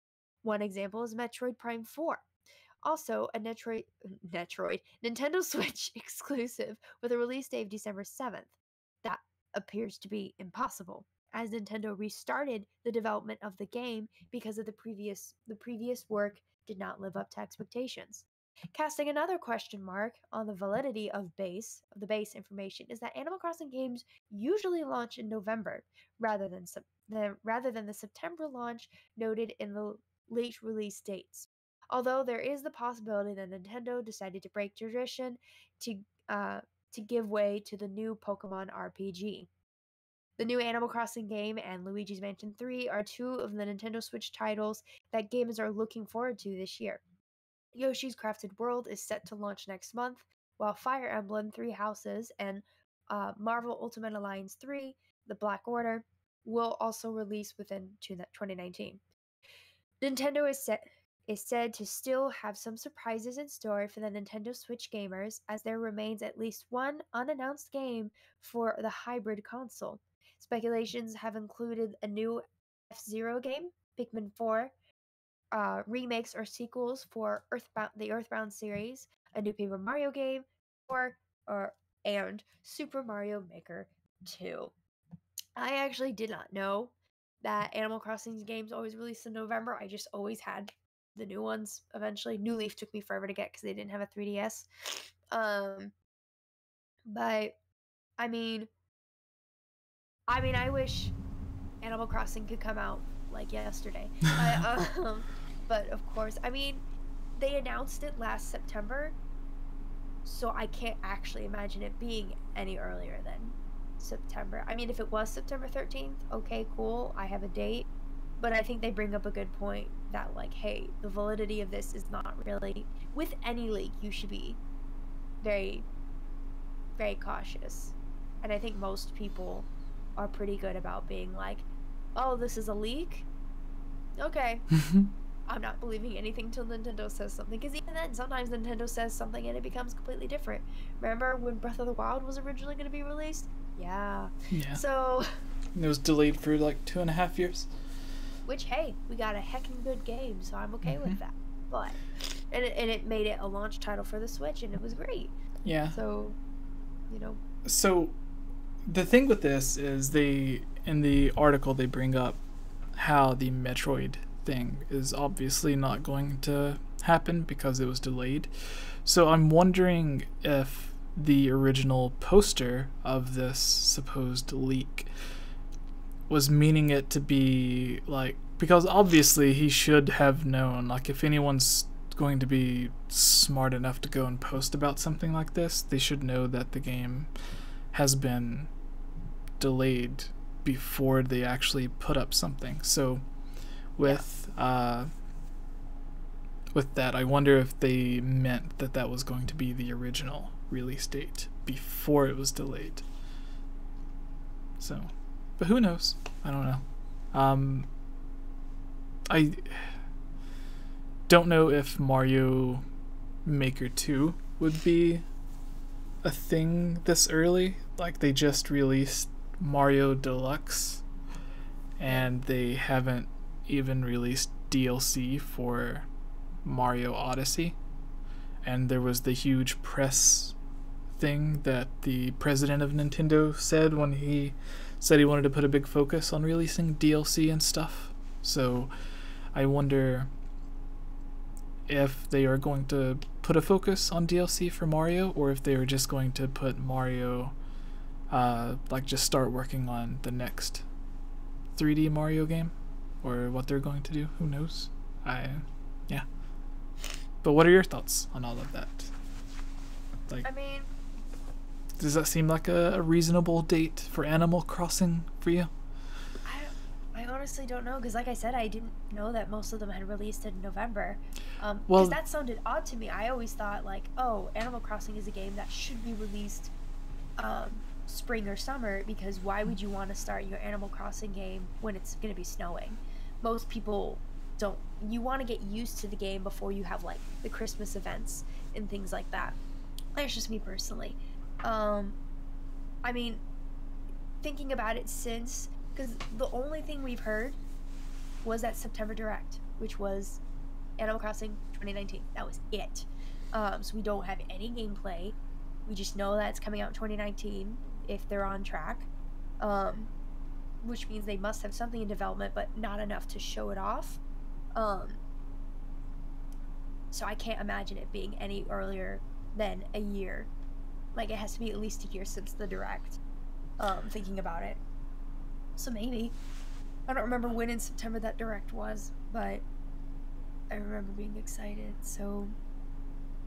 I wonder if Nintendo is going to not necessarily rush out a game, but put more of a focus on a certain game to get it out faster than they would have without Metroid Prime 4 being delayed, because that opens up a big spot.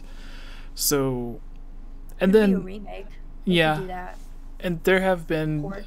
there have been people talking about, like, oh, like Nintendo wouldn't rush a game or whatever, but it's like, even with What is Majora's Mask then? yeah, like Majora's Mask, it only exists because they agreed to rush it. And then even after they rushed that game, Wind Waker was rushed to where they cut out 2 or 3 of the dungeons. They completely got rid of an entire village that was already made, just so they could rush the game out in time, because they had finished it in 2 years. Yeah, so it released at the end of 2002 in Japan, but it didn't release until 2003 in America.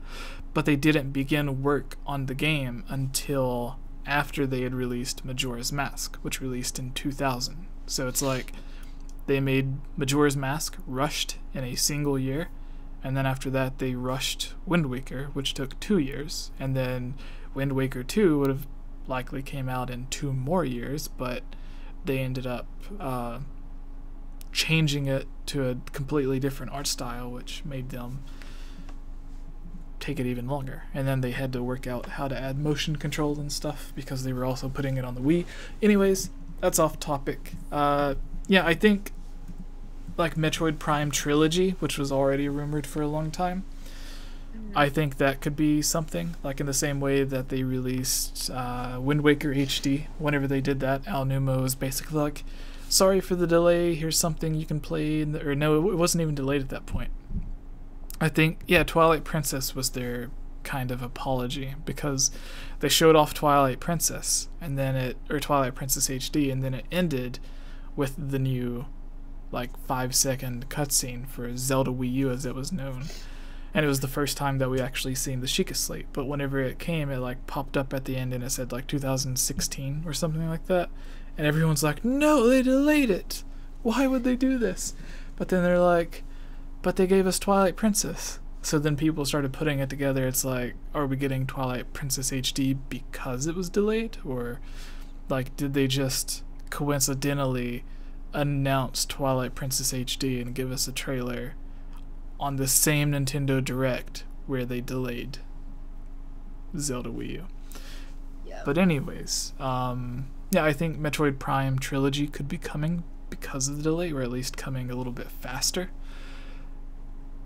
Yeah. But I also wonder if some of these games, like maybe Fire Emblem or Animal Crossing, could be coming a little bit early to have something in that release date that Metroid would have taken up, whatever date that would have been. A lot of people will say they won't release two huge games really close to each other. But with that, I say last year, Pokemon and Smash Brothers, literally the two most pre-ordered and highest or fastest selling games on the on the Nintendo Switch, and they released like a week or two after each other. So yeah, because Pokemon Let's Go Pikachu and Eevee was the end of November, and Ultimate was towards the beginning of December. There was not a lot of time between them. Yeah. And neither of them were delayed, as far as I know. No. That was like their original release dates. Yeah. Which is crazy. But I guess like Mario wasn't delayed. Well, I don't know. Maybe. I still think Mario Odyssey like may have been a Wii U game, and then they just canceled the Wii U version and put it on the Switch. I don't know. Yeah. But that's just speculation on my part. Maybe we'll find out when a new Mario book or something releases in 5 or 10 years. Which, if that's the case, that was a smart move, because the way Cappy works, I can't see that motion control working as well on the Wii U. Yeah. It works great on the Switch. I imagine if they would have done something on the Wii U with it, it would be like one person would be playing with a normal controller on the Wii U, and then second person, that's not even a word, the second player would be playing as Cappy, but like using the stylus to like select where Cappy like goes to. I have no idea. Sort of like a DS game. But anyways, our final news story, and I can get through this one kind of quickly, and then we can just go to the mailbag. Yeah, so hello everyone and welcome. I am Jesse, or Game Over Jesse. Here with us is the Geek Apprentice. You all can go and check out her YouTube channel if you want to watch some awesome Zelda, Kingdom Hearts, or Marvel related. Kingdom Hearts. Not Kingdom Hearts. No, sorry. I don't know anything about Kingdom I'm Hearts. looking at Kingdom Hearts. Sorry, I meant to say Harry Potter. I just happened to be looking at a news story about Kingdom Hearts. Yes. I guess I can't talk about that. Kingdom Hearts 3 director Tetsuya Nomura says that getting the latest entry in the franchise onto Nintendo's popular Switch console is possible. That will be music to the ears of Switch fans who prefer as many games as they can get on the console, although the prospects of such a possibility becoming a reality could be a significant time away, if at all. The question, is it coming to Switch, has been a popular among Switch owners when they see a new game or the potential. This is just going on about a bunch of nothing. While Nomura has said that a Switch version is not in development, he certainly left the door open for the game coming to Switch at some point in the future in addition to other platforms. Talking to Famitsu, he says the game is possible to release on Nintendo Switch. Launching the game on PS4 and Xbox One has been the priority, but Nomura said that the game has launched. The developers can turn to other releases, which are not limited to the Nintendo Switch. We will consider all of them. So with this, it reminds me a lot of the Final Fantasy director for Final Fantasy 15. He had said a few different things on a few different interviews where he denied Final Fantasy 15 being in development for the Switch. Others he confirmed it was in development for the Switch. Others he hinted to it as if he forgot that he had already confirmed it.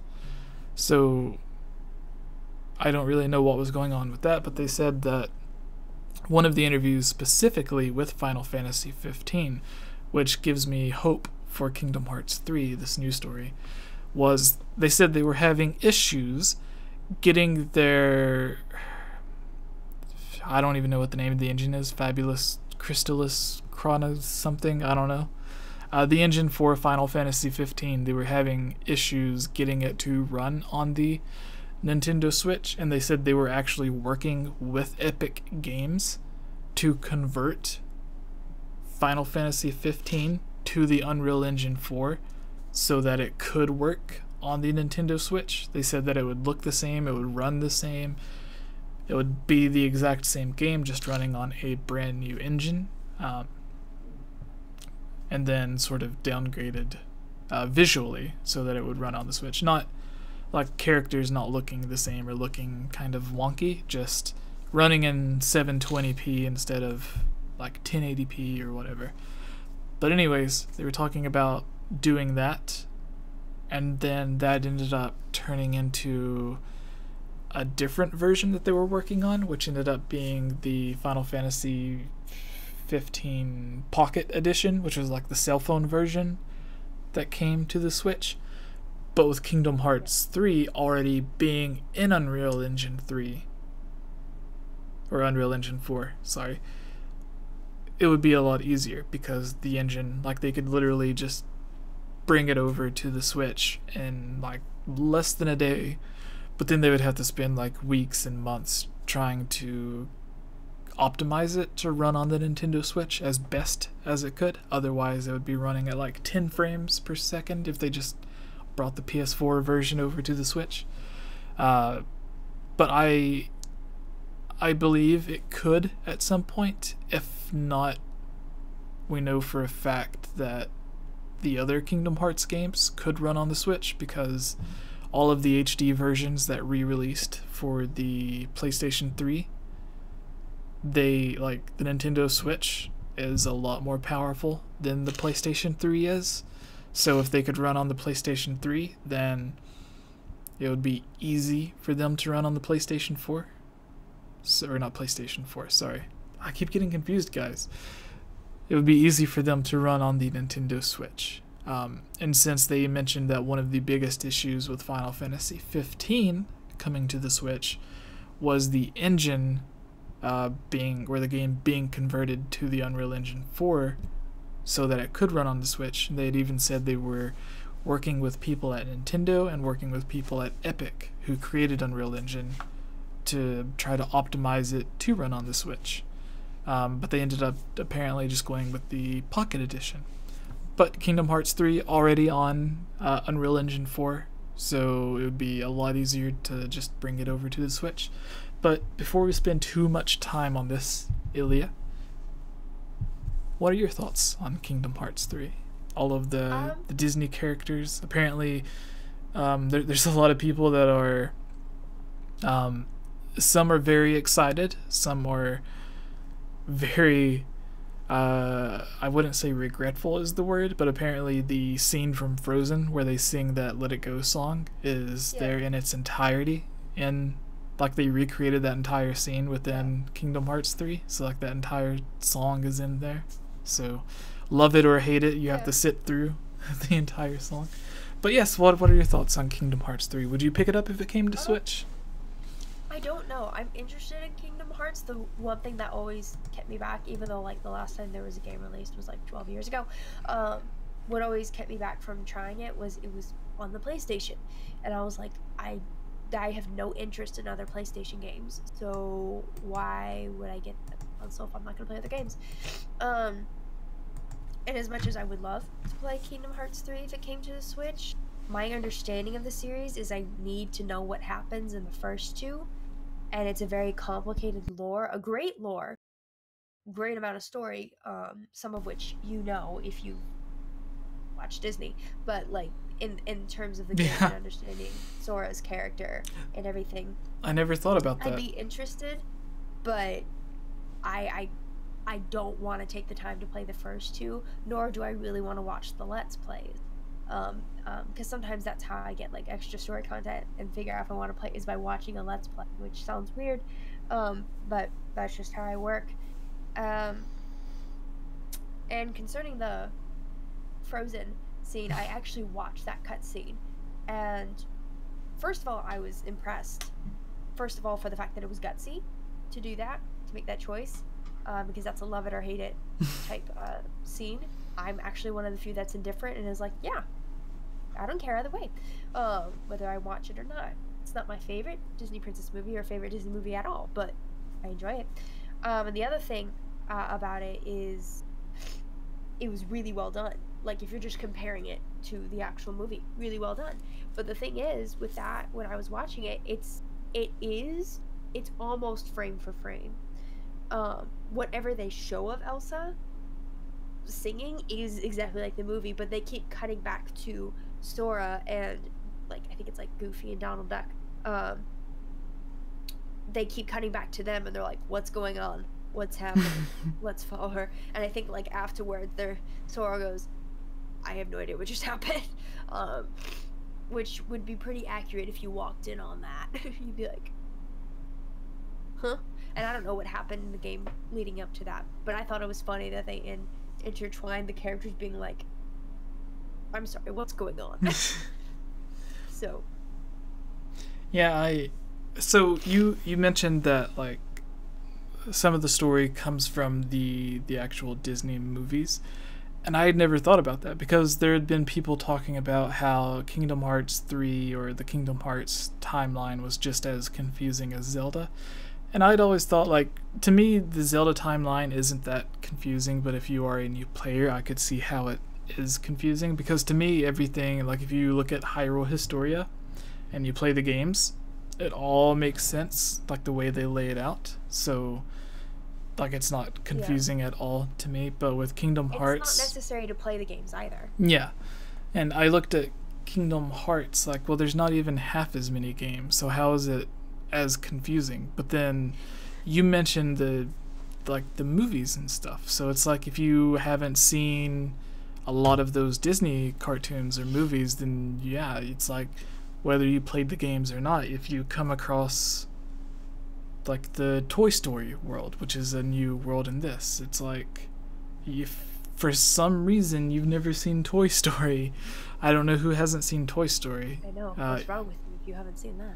Even my, at least the first one. Yes, even my daughter loves Toy Story. So for those who haven't watched Toy Story, I don't know what you're doing with your days, but I could understand why, even if they've played the games, all of the Kingdom Hearts games, if they went to the Toy Story world or, like, the Little Mermaid world or whatever, they would just be like, okay, I don't know who this person is, what attacks do they have, what abilities do they have? Or if they go to Frozen, where I know there's probably a lot more people that haven't seen Frozen that have seen Toy Story, because Frozen's a lot newer. So I could imagine them being like, what's the point of this song? What's going on here? But the song itself was a big meme when it came out, because everyone was making Let It Go memes. But yeah. That wasn't even my favorite song from the film. No? And I watched it 3 times in theaters. Oh, and then wow. I realized that it was getting overhyped, because I watched it, like, right as it came out. And I saw it 3 other times. I think the second time because my friend wanted to see it, and I was like, sure, let's go watch it. And then the third time, because I went to the theater to see another movie with my mom, which it was going to be my 5th time seeing that movie. And I was like, Mom, you haven't seen Frozen yet. She was like, no. And it was like the half-off ticket day, so we were like, why not? Let's do both. Back when my mom and I could afford to do that. And so, like, we just saw it. So I saw it 3 times, and then it was overhyped. But Let It Go wasn't even my favorite song. I like it, but it wasn't my favorite. And that doesn't mean I hate it. But Sure. yeah. No. And you would think I would have hated it because I was a dance teacher at the time. But here's the thing, because everyone's like, oh, surely you heard it play all the time. And I was like, for one thing, I wasn't babysitting at the time. Or I was babysitting, but it was 2 boys and they weren't interested. Some boys are interested, but these boys weren't. They were more interested in How to Train Your Dragon. Fine by me. And as a dance teacher, guess who controls the music? I do. The one song we did use from Frozen was In Summer, which I got to choreograph, and that was a really cute tap dance. So no, it was never overplayed for me, because I didn't have any cousins or whatever that were, like, heavily interested in it. So Thankfully, I was upset that it was overhyped, and I think misinterpreted in some ways. So was that actually a thing? Torii Dance Studios would always use Frozen? Oh, I did have a lot of students that were like, oh, my friend from this dance studio is dancing to Let It Go. Well, my friend from this dance studio is also dancing to Let It Go. And they're like, when are we going to dance to Let It Go? And I'm like, it doesn't fit with the recital's theme. We're not using it. Because our recitals, I don't dance there anymore. I mean, I am now, but like the recitals have a theme. And all the dances have something to do with that theme. And Let It Go did not fit with that theme. Could it? It actually could have, because the theme had to do with water. So oh wow, probably could have. But that's actually, the song doesn't say really much about water anyway. So I didn't care. All right, I think we can go to the Zelda mailbag. Yay! And then we can end it. How long have we been? A couple hours, I guess. This came out to about the length of a normal podcast, but we talked for like way too long at the beginning. Yeah, it's whatever. Yeah, it's not our fault though. We had a surprise visitor from someone who, from my alma mater. Yeah, who just happened to be a fan of yours. Cool. Yeah, well, she like just recently discovered my videos too, so. Cool. Where's the mailbag? Okay, yeah, there it is. All right, I got this from patrons. Gus. I don't think we have any from Patreons. Yeah, so everyone, this is your chance to put your comments in the live stream. Otherwise, we'll have to go to the mailbag to get a question. So, hello everyone, and welcome to the Zelda mailbag. I am Jesse, or Game Over Jesse. Here with us is the Geek Apprentice, who has her own videos on her YouTube channel about The Legend of Zelda, Harry Potter, and other geeky stuff, hence the name Geek Apprentice. Today we're going to be answering a few of your Zelda questions that you have commented in our Zelda mailbag. Our first question actually comes from, I believe, a Patreon supporter. I'm not actually sure. He's just been a really cool fan and friend for a long time. He sent this to Chiblima, which is our co-host, who is not on here at the moment, on her live stream, and she shared it with us to answer on our mailbag from Gus, who says, are Gorons cannibals? Oh. Also, I am at work. See you all later. So he can't watch the stream because he is at work, but he wants to know, commenting while he is at work, are Gorons cannibals? Because they are rock people. I believe one of the guides mentioned that they are born from rocks, but I'm not sure how canon that is. Explained in a game. Yeah, I wonder if that's just one of those nonsense things that's in the walkthroughs or the guides, like mask is a dream. Well, not even that. The original Mario game says that all of the civilians were turned into the bricks. Oh yeah, I remember So that. like that was just their crazy explanation on like why Weird. are there bricks here? Like the Pokedex entries. Yeah. Some of them are interesting. Yeah. Like the one Daniel mentioned about, who was it? Mr. Mime? Mr. Mime is so great. Being like there were people taking people's moms. Yeah, people's moms were attracted to Mr. Mime, which is just weird. I don't know how. Especially if you watch the Detective Pikachu thing. Like, he's funny. Yeah. But he's like, creepy. Yeah, and they're not human, so... The only non-creepy mime in general I've ever seen is the one in Tangled. He's funny. Yeah. Even the one in the Powerpuff Girls was really creepy. Oh yeah, that is very creepy. But when yes, the world goes black and white. Gorons. A lot of the stuff in, like, the devil guy was super creepy. That was like nightmare fuel. It took me, like, when I went back and watched the series after like 10 years, this was like a couple years ago, I was like, so much I didn't realize because I was like 6. Yeah, it was The guy was horrible. Like, literally It's creepy. gave me so many nightmares. And then, like, his voice had, like, reverb and echo and everything on it, if I'm remembering correctly. I liked the episode of the Power Tough Boys or something like that. The Rowdy Rough Boys. Yeah, the Rowdy Rough Boys. Yeah. So I thought that was cool. They had a flash game on their website where you could play the Powerpuff Girls and you could fight against them. So, but yes, are Gorons cannibals? I imagine this in the same way that Zoras eat fish, and they are fish. But that's just in general. Bigger fish eat smaller fish because they're not going to be able to eat a chicken in the ocean. They're not eating each other. Yeah. But there's different kind of rocks, like sediments and stuff. Yeah. Like limestone. I don't know.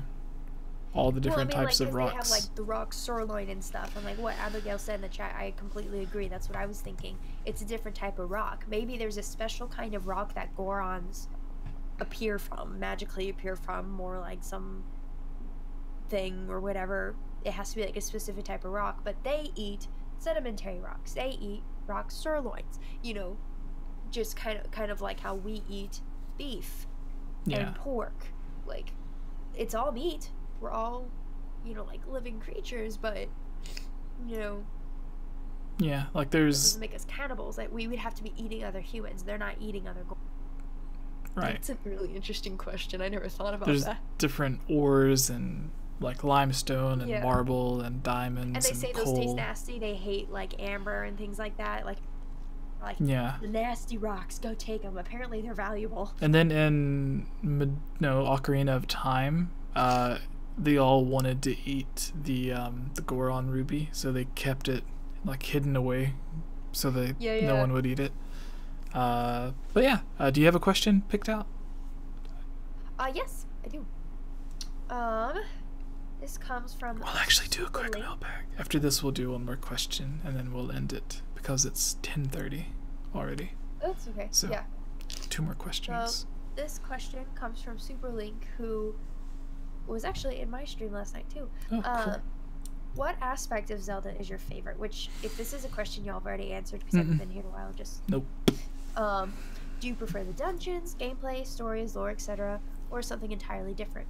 That's a good question, because I'm gonna give an answer that you may not like, which is it's comprehensive. It's a mix of everything.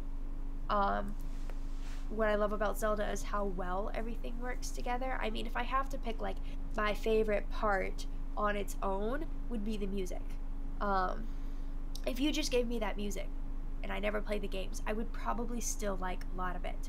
That's why I always say Wind Waker's music is my favorite, because it's very Celtic sounding, and I love that. I love the sound of Celtic music. I don't have a lot of Irish in my blood, but I've always wanted to visit. So probably my favorite aspect is the music, because I could do that on its own. It's not that I don't enjoy the dungeons or the stories, but yeah, I could probably just rephrase that answer over and over again, so I'll just leave it at that. Yeah. So I have like sort of a non-answer, because I think it's the answer you could give for anything, but my non-answer would just be not necessarily the nostalgia, but the memories. Some of the first memories that I have ever, not just of video games, but just me existing, are from when I was like 3 or 4 years old, or I don't know how old I was, but I was super young, and my older brother was just old enough to be going to school, so my parents would wake us both up, or they would try to just wake him up, but then sometimes I would wake up too. And while one parent was getting him ready for school or taking him to school or whatever, the other would stay with me and keep me company until I fell back to sleep, which meant sometimes playing video games on the Super Nintendo, which meant like playing games like Aladdin or The Lion King or A Link to the Past. So some of the first memories I have were just playing A Link to the Past with my parents, which, especially for my mom, was one of the only games that I remember her ever playing, and I think that was just because I bugged her, but she would be able to go through all of the dungeons herself and help me through them, and then my dad played through them as well. So that's one of the main reasons, but for just the games in general, I really like that each game, especially the 3D games, are really different from each other. Like if you look at like some of the other popular video game franchises, like Kingdom Hearts, looks almost like an anime. We just got done talking about it on the last video, but it kind of looks like you're playing an anime. Even all of the different animated CG movies that are featured in the game look like they do, or almost look exactly like they do in the actual movies. But each game looks exactly the same. It's just each newer one looks better than the last. And it's the same with Call of Duty or Grand Theft Auto, to where every game looks the same. It just gets more and more realistic as the graphical power increases on the different consoles, where the different consoles get more powerful. But with Zelda, they get more graphical power as time goes on, but the games don't necessarily need to take up or make use of that graphical power. Like, for instance, on the Gamecube, the Wind Waker is actually more intense on the Gamecube than Twilight Princess is, although Twilight Princess is the game that looks realistic and came out like 5 years later, so you would imagine it would be more hardware intensive, but it's not. Wind Waker is, and it's the one that's cel shaded and looks cartoony and everything. But that's why that I like the Zelda series, because one game, like, I look at Ocarina of Time Majora's Mask to look sort of like a manga, because it tries to match the art style it had, and the art style looks kind of like a manga art style. And then Wind Waker looks like a cartoon, and Twilight Princess looks realistic, and then Skyward Sword looks like a painting, Breath of the Wild looks like an anime. So each one looks different. You don't really know what to expect, like even for the next Zelda game. Unless it's just going to look like Breath of the Wild, but a little bit more detailed, where do they go from here? They've already done every art style, but it's Nintendo, so surely they'll find some way to make some new look. But that's one of the main reasons that I like it, is because it is the only franchise that I know that looks completely different every single time. And with even other Nintendo franchises, like Metroid was one that always tried looking more and more realistic, because that was just that type of game, like the first person shooter. So it took that approach to, like, Metroid Prime 1, 2, 3, and even Other M was a third person shooter, but they all looked more and more realistic with Samus's suit and everything. Mario just looks like Mario every time. It looks a little bit different. Don't fix it. Yeah, like I really liked Super Mario Galaxy 1 and 2's Mario the best, because it had like really cool lighting effects, to where there's like a shine over the character model. But maybe that was just because Mario was in space. I don't know. And then Mario Odyssey's Mario looks a little bit more dull, but he has like really detailed hair. But yet, Super Mario, or Mario in Super Smash Bros. Brawl, has like the most detailed outfit, where you can like kind of see the stitching in his overalls and everything. So Mario does change from game to game, but each one still looks unique. But Zelda's the only game that I can think of. My nose keeps itching. It's not even runny like yours is. Yes, but Zelda's the only franchise that I can think of that looks different every single time. Even among other Nintendo franchises. I guess the other closest one is just Pokemon, but Pokemon looks like each game of Pokemon tries looking as close to the original anime as it can, while making the best use of the graphical power that it has. So yeah. But I agree with you actually about that nostalgia thing. I was thinking about it. I was like, I know so many people that even if they didn't continue to play Zelda, there was at least a lot of people have experienced some Zelda game. Typically, for my age range, Ocarina of Time or Wind Waker or Twilight Princess, and they have memories attached to it. Ocarina of Time being the biggest one. A lot of people are like, oh yeah, I remember I played that with my brothers, or I played that with my friend or something. So a lot of people have memories attached to that, and that's how it started for me until I realized, wow, there's a lot to this and I want to get into it. So. Alright, Ilya, pick our final question. Oh, I wasn't prepared for that. Yeah. Let me go through. Sorry. Yeah, maybe pick someone from the live chat, just so that it's fair for them. Just in case. Also, just in case I pick one they all did. I think Abigail had 2 questions earlier, or maybe that was just like 2 parts of the same answer. I don't know. Oh yeah, she has a part 1, part 2. Oh. So, Abigail asks, part 1.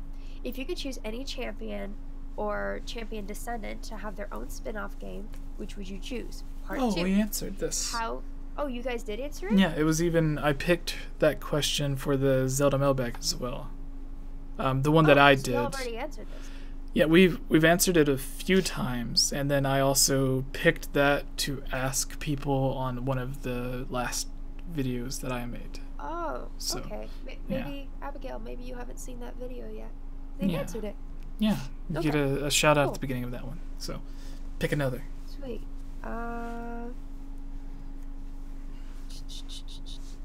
Sorry, Abigail. Okay, this is Hylian Luke.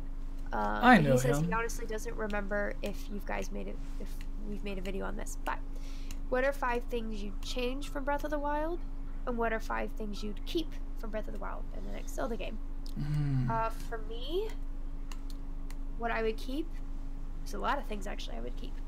I would keep the open world. I would keep the food aspect, like that. I would keep the shrines. I actually would keep the voice acting, personally. Well, if you said you'd change it, they'd probably cancel their schedules with us. Well, I actually liked it, so in the beginning I did it, and then I realized this is better than I was thinking.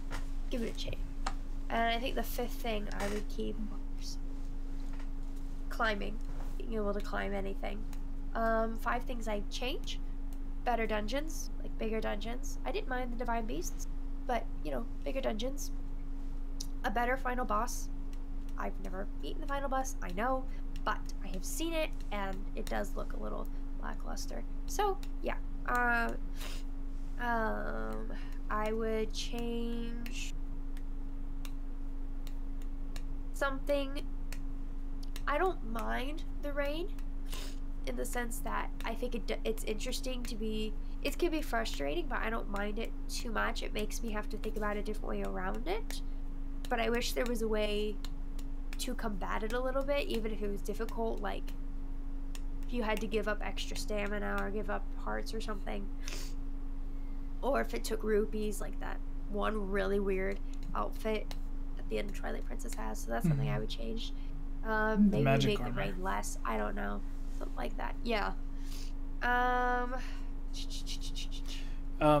Really quick, while you were thinking, but about the rain, I don't know if it's Cass or another character, but it's really funny because someone mentions like, oh, why is it raining so much in this area? And then it's just Cass like playing the Song of Storms on his thing, and it's just like, it's raining because he's, of course. That's something I would, it's not change, I guess add. I would love to have a music element brought back in.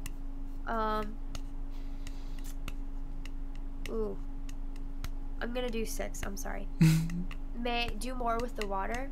I know a lot of people hate water temples, but I don't want to say that was a missed opportunity. I just think the world already had so much to offer that they were probably like, let's save this for another game. That's exactly what I've thought. Yeah. So we've discussed that before. And then the 6th thing would be the story. I didn't mind the story. I actually did enjoy the story. It was different, and I'm glad they took a risk. I thought it was good. But I would like not post-apocalyptic. It worked really well, but I don't want it again. I want to go back. So, yeah. That's what I would change and what I would keep. Alright. Obviously, I'm going to mention a few that Ilya mentioned. Also, hello, Jonah. Why is he not... I believe he's a Patreon supporter, but he's not a moderator. So I just changed that. So... 5 things that I would keep. I would keep the shrines.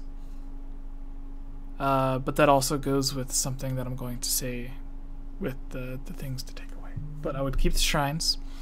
I would keep the voice acting. I wish it would have had more voice acting.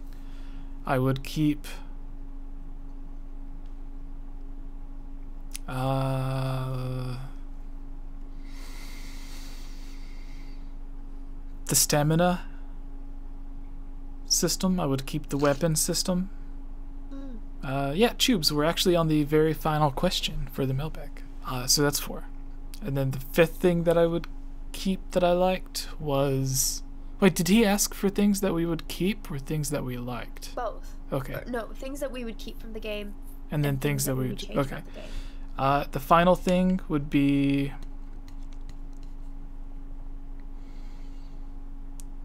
the inclusion of the same races, or like the various evolutions of the same race, which we last week on the mailbag we talked about how the Kokiri were replaced with the Koroks because Nintendo thought it would be odd to have the Kokiri in the same game as the Koroks, yet they thought it was okay to have the Zora and the Rito in the same game. So like it didn't really make too much sense because in both cases one evolves into the other. So that was odd. But anyways, so I would keep the fact, because this was the only game that you've really had that, where Wind Waker kind of had it, but it's like those were deceased sages, like the spirits of past sages, while you looked for the Korok or you looked for the Rito, because I believe there was the Kokiri champion and then there was the Zora champion, or not champion, sage.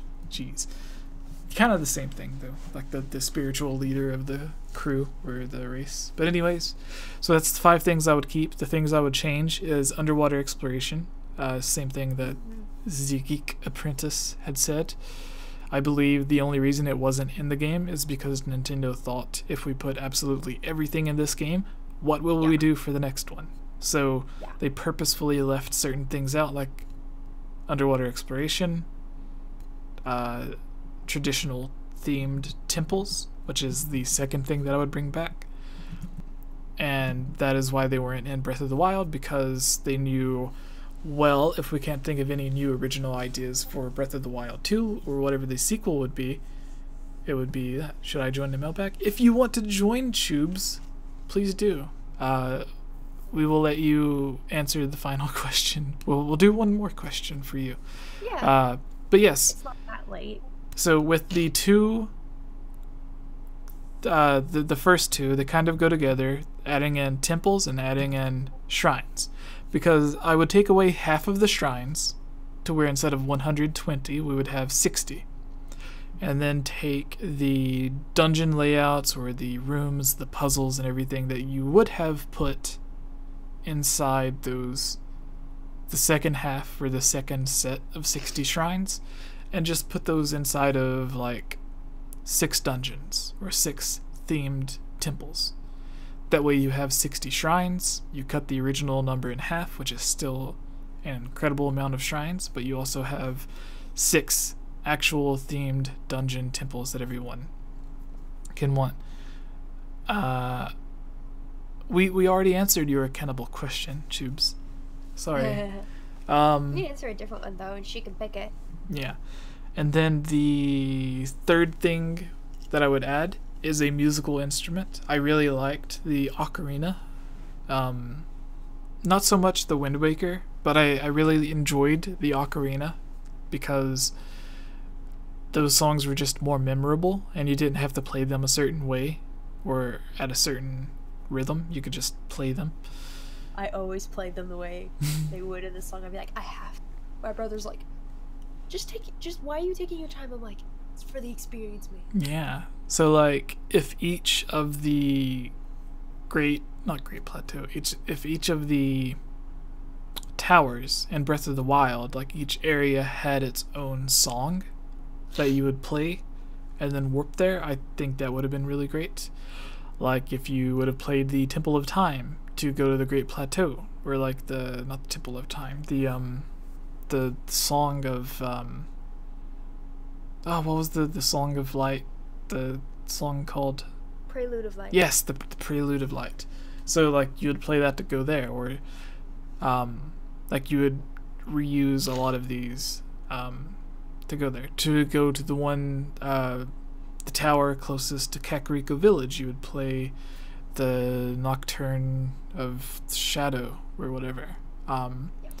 You would play the Bellaro or whatever it is, Bellaro of Fire, to go to the one closest to Death Mountain. So like they would just reuse these songs, and I think that would be really cool. The fourth thing that I would add would be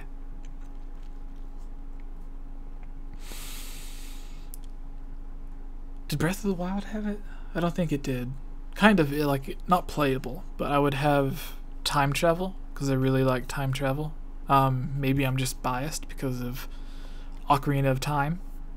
Some of my favorite moments in Harry Potter was the time travel in the third book and movie.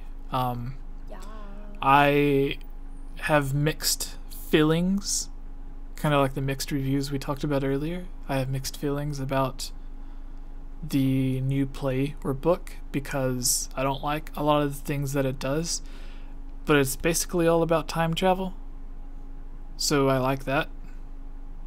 So I might just be biased for time travel stuff. The final thing I would add, multiplayer, online multiplayer.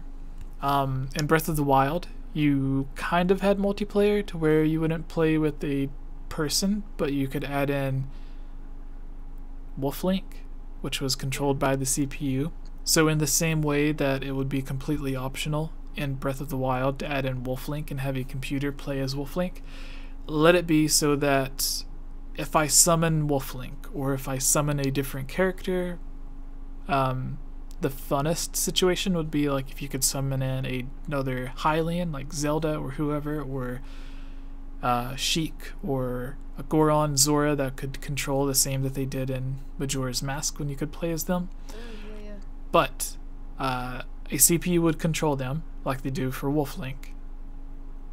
But if a second player picked up a controller beside you or joined in online, then they could take control of it. And then they could play alongside you, and then it would be a multiplayer game. But it would be made so that it would be a single player experience first, like Breath of the Wild, but had the option to be multiplayer.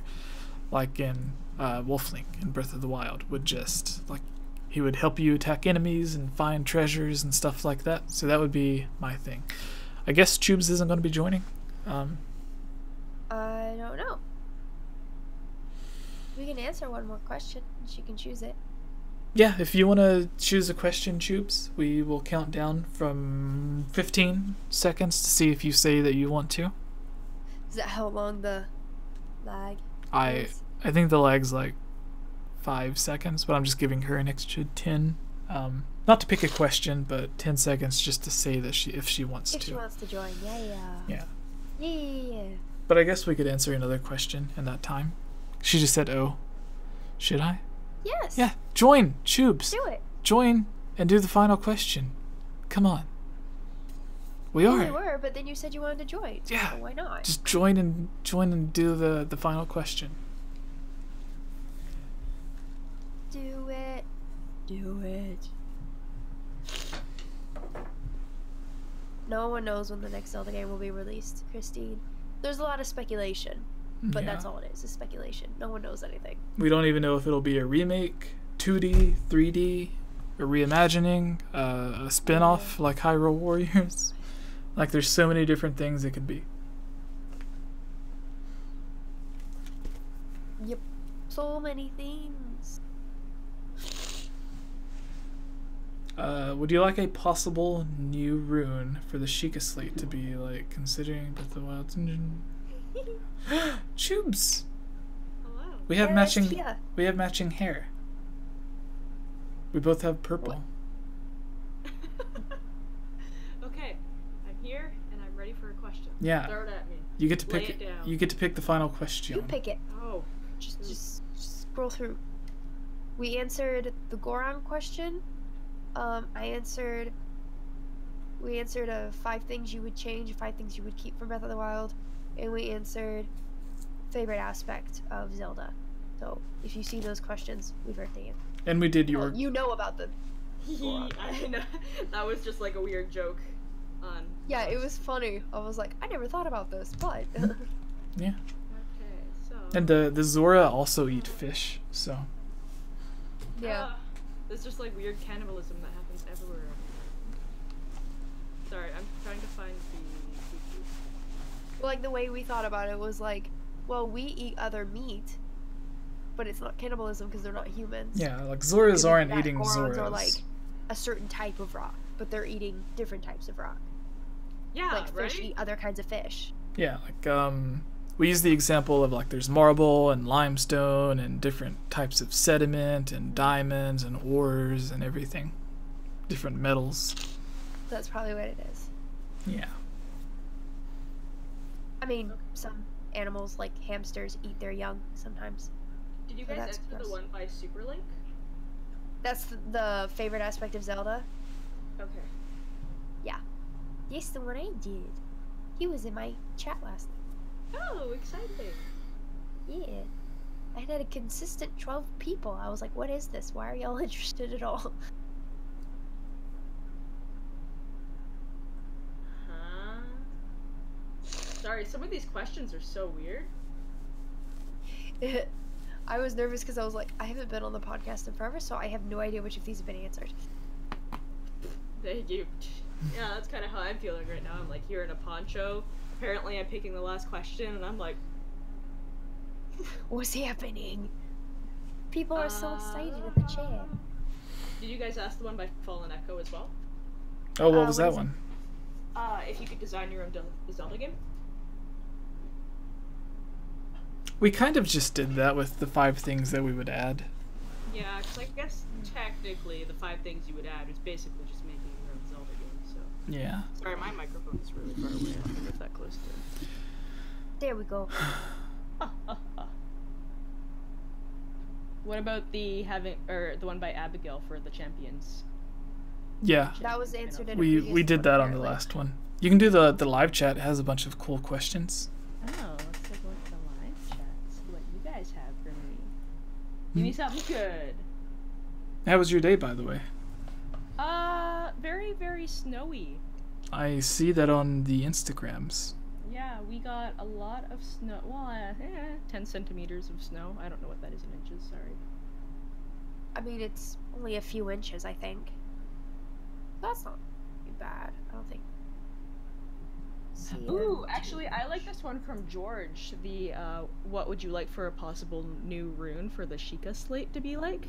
Ah, that's the one that like I began asking that question and then you joined. So this is perfect. Yeah. Oh, okay, yeah, great. Let's do that one because I like Perfect. that one. I think it's a lot of fun. So, yeah, George, considering Breath of the Wild's engine and how the world works in the game, Oh, I got a I need cool to- one. I need to think a little bit, so Jesse, you should go first. Okay, so Mario Odyssey took a bunch of aspects from previous Zelda games. Like you can turn into a painting on the wall, like in A Link Between Worlds. You have a talking hat, like the Minish Cap. So, if Breath of the Wild borrowed an aspect from Mario to where you could use a rune in the same way that you would use Cappy to take control. That's what I was thinking. Twins! Yeah, so if you could use a rune to take control of an enemy, whether or not you played as him could vary. It could just be a thing like Wolf Link, to where Wolf Link, you summon him, he's your friend, he goes out, helps you do stuff. You don't necessarily play as him, the computer does. But if it tied into the things that I said I would add to Breath of the Wild, to where you could have like a second player take control of Wolf Link. If you could take control of an enemy and then have a second player play as Wolf Link or play as the enemy that you take control of with the rune, I think that would be cool. Yeah, that would be my thing. Sorry, That would be Ilya. really OP for Lynel's. Oh yeah. Oh my gosh. Maybe it would be be unstable, so you can only do it for a little bit of time. yeah. So that's I was gonna say, because if I could take over a Lynel, I would go into the castle like that. Totally just get a golden Lionel. Kind of like how Cappy can't be the T-Rex for too long. Yeah. Well, it could be a thing to where to make it so it's not OP, you could take control of so like you have the normal runes and then you have the rune pluses. So like maybe with the normal version of the rune, you can take control of weaker enemies, like moblins or cuckoos, or if you want to count that as an enemy, I don't know. It's kind of an OP enemy because they don't die, they just keep flocking at you. But you can take control of a smaller enemy, but then when you get the upgrade, you don't take complete control of a Lynel or a Hinox or whatever, but it lets you take control of one for like maybe 30 seconds or until they get hit 2 or 3 times.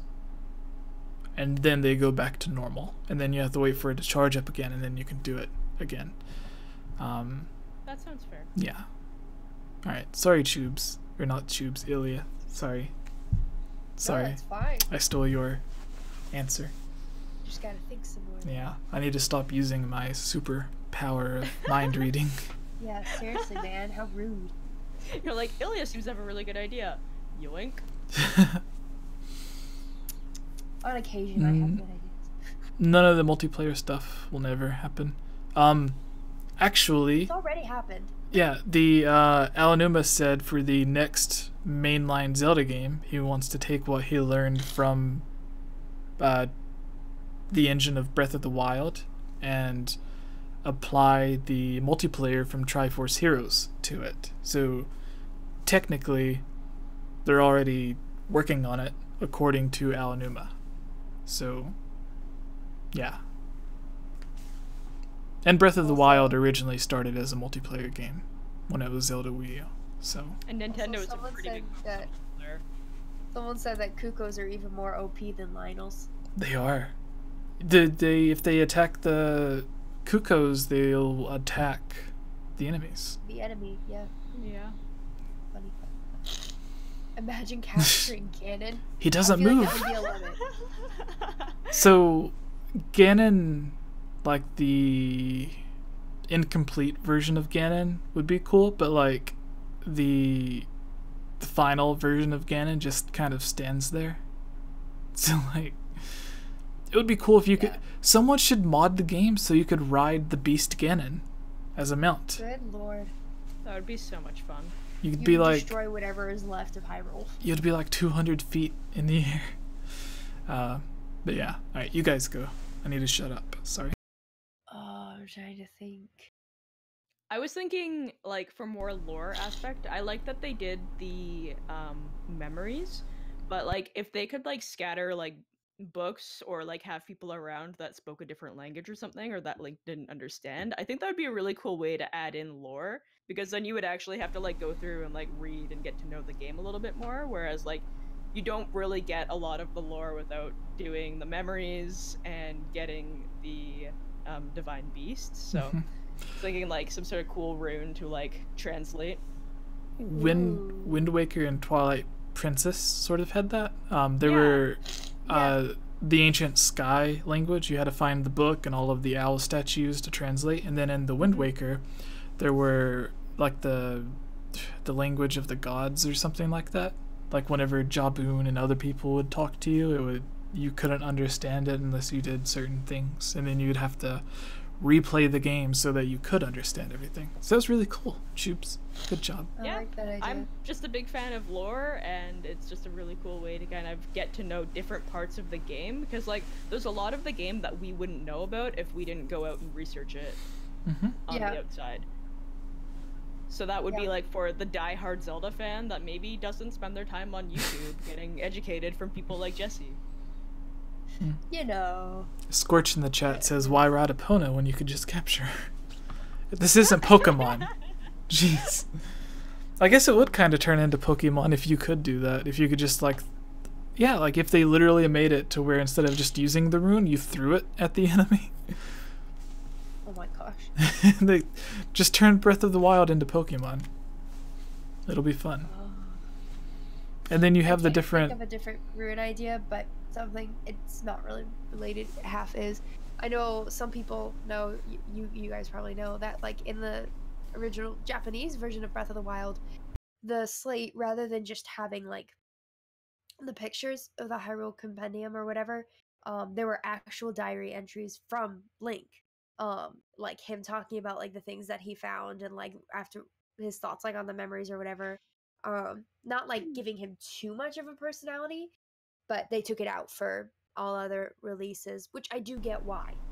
Because Link is meant to just be yourself projected onto it. But I think that'd be interesting. But I think that even if it wasn't from... Sorry. What? I think that even if it wasn't from Link, like if you could read through like Zelda's notes, that would be so cool. Well, you do read her diary in the castle. I mean, that's it, but... Yeah. Yeah, but that's like... Yeah. That's a few pages compared to like the compendium to where it's like full of Link's stuff. True. But yeah, I like that idea too. The thing with like they want Link, like they want everyone to relate to Link, but the very beginning of Breath of the Wild, like they did it more so in the beginning than they did in the rest of the game, to where you could choose what answer you wanted to give to people. And with Skyward Sword, they also did this, to where you could select what you wanted your answer be or what you wanted to ask the people. And I was fine with all of the options in Skyward Sword, but in Breath of the Wild, it comes to a point to where like you finish the first shrine and you climb the tower for the old man, and then it comes time for him to give you the paraglider, and he asks you for another favor, and your choice as Link is just like, no, give it here, or I forgot what the others were, but like every answer seemed to be kind of rude, and I'm just like, none of these would be my answer. Like all of these are the exact opposite of what I would say, because if he's waking up with amnesia, not knowing what's going on, everything that he's come across, including the environment itself, has been trying to kill Link. Like all of the other moblins and stuff you come across, even the Lionel if you're playing in Master Mode. So like all of these different creatures, the Guardians, everything's trying to kill you. The only one who's trying to help you is the old man. So why is Link being rude to this old man? Like that, if Nintendo wants you to relate to Link, why are they making every answer for that part rude? To where... For people like me. Yeah. Well, like with the Apple, I think there's different options with the Apple, to where like you can ask for it, you can demand it or whatever, but I always just took it. I always just take it. I always forget, and I pick it up and he's like, hey! Dude! I'd be like, oh, sorry. Yeah. But yeah, that was just my thoughts. It's just like, it gives you the option of different choices, but like each choice is rude itself, and it makes me wonder, is like, are the other languages like that as well? Or was that just a choice on the English subtitle team or whatever. But yeah, I think that's everything, right? Yeah, I just came for the last question, so. Awesome. So Tubes, where can people find you? You can find me. Also, nice pictures on your closet. Thank you. They're on the floor too. I haven't put those up yet. Did you make them? No, I buy them when I go to conventions. Oh, cool. I'm not artistic. But yeah, you can find me on Twitter at Chublima, or you can find me on Instagram as Chublima. Also, I have been doing a heck ton of streaming, so I am around like Monday, Tuesday, Thursday, Friday night to stream on Twitch at Chublima with an extra A. So come hang out. I'm playing Majora's Mask, and it is terrible. It's so fun to watch. I've never beat the game before. Like, I'm actually at a point in Majora's Mask that I haven't been past, so it should be just like wild from there. You're doing way better than I am. But I haven't played it in years, so I don't know anything about the game. Well, I know things about the game, I just can't play it. See, if you play the 3D version, they actually changed some of the side quests and stuff. And like where you get quests. Yeah. So it's like even if you remember everything about the game, if you play the remake, like some of the side quests are different. You get the masks in different locations, you'll get heart pieces in different locations. So it's like, even if you remember it perfectly, when you go back to play it, it's like, I don't know what to do. And even the boss fights are different. So, yeah. How's RuneScape, right? I haven't been playing in a long time. I am so busy. I am like literally only here just as kind of like a surprise. Like, I had some free time and I was like, I'm gonna see if they're still streaming. So I came for the last question, but I'm technically not free until March, so. Sad. Yeah, and starting in March, I won't be free until after Easter. No. Not in the evenings. Anyway. We could do like a morning podcast. Alright, Ilya, tell us about yourself and where to find all of your Geek Apprentice stuff. I am the Geek Apprentice. I upload videos on YouTube at the Geek Apprentice. On Wednesdays, my main 3 topics are Zelda, Harry Potter, and Disney, which includes Pixar, but sometimes other things. And then on Saturdays, I have smaller videos that are just me reading poetry and with like relaxing music stuff in the background. And for the past couple Saturdays, and what I'm going to continue doing for a while, is I have Saturday night streams on the YouTube at 8 p.m. Eastern Standard Time where I read bad Zelda fanfiction. My bad Zelda fanfiction, because I feel like there would be a copyright claim in place if I read someone else's, and that would be kind of mean in case they enjoyed it. It's meant to be bad, my fanfiction. So that's a fun time. If you want to join that, we'll be doing chapter 5 next time. You can just, if you missed the other ones, it's not a big deal. Just go back and find the archived videos. It's like in the first hour.